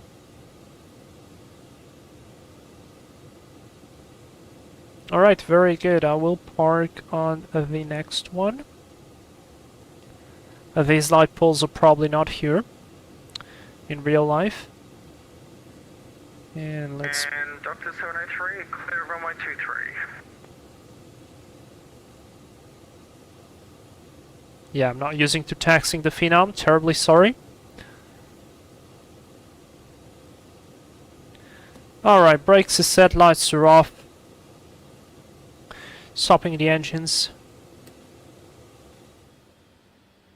Strobe lights off. Fans off. Ignition off. Seatbelt signs off. Engine shut down. Idle thrust. Emergency pocket brake is on. Starting out switch is off. Signs outlet switch off. Lights off. Emergency light switch off. Battery 1 and 2 switches off. Actually, we should switch the engine ignition back to auto then. Okay, very, very good. So we need to wait 2 minutes. Oh, I didn't stop the chrono. Set the chrono in for 2 minutes. That's all set. We can open the door though. I'll let the passengers out. Nav lights are on. Still, yep, that is correct. There's Stazzy Man. Guys, I will fix whatever this is, but sorry for that. And that's it. Welcome everybody to Adelaide after a very interesting flight. We kind of crossed half of Australia, I feel like. Cleaning van probably looks like an ambulance. Yep, so we'll just leave that it. People in. Yeah, nope. Okay, people in. Looks good to me. Very good. Sim Smith would love to see other Embraer aircraft like the E-Jets 175. It's the thing. I like Embraer a lot, but the X-Crafts from the X-Crafts Embraers, they are a little bit undeveloped. So I am waiting for better times because it is a highly promising airplane. Temu ambulance, sync brush flyer, come on. Because it is a highly, it's a highly promising airplane, but it's missing a lot of the stuff. Let me just reconnect to VATSIM. I want to see if I can fix the position for Emil, because I think, yeah, see, Emil's position is now fixed. I don't know what's going on with the Phenom there, but I will have a look on it. And I'll try to fix it. I hope it works. Anyways, but yeah, I really hope someday, maybe when they'll fix the holding improvements, there will be other improvements, and I could take the Embraer and do some more flying because I really, really, really enjoy that airplane. Tango Kilo, hello. Oh no, I missed the stream. Oh boy. Yeah, we're just about to end the live stream. I just wanted to show the route that we did. I think we're still on VATSIM, so we can still see ourselves enough to click on us. So there we go. I love this app, whoever did it. So here's our approach to Adelaide, pretty good. Here's our flight from Chadwick. We can see our approach to Chadwick, pretty straightforward. And I saw overfly, then a base leg, kind of like visual interception. And then we had a backtrack here, backtrack there. It looks good, and a pretty straightforward departure as well. A lovely airplane, this Aerobask Phenom 300. Now, before we run into the 2 minutes, yes, we run through the 2 minutes. Let's reset the clock. Let's just check the fuel. We've used 1,289. Now, said this, we've burned 628 on the first leg, so 1,289 minus 628. That is 661. So we were burning exactly according to what we were planning, so that's great. Alright, very good. I can switch off the nav lights and I can switch off the batteries, leaving up the airplane parked like this for the maintenance guy to have a look, and refueling and all that stuff. Well, it's said that Tassie's airplane is not showing up very nicely, but I'm gonna still take a screenshot like this to serve as a memory.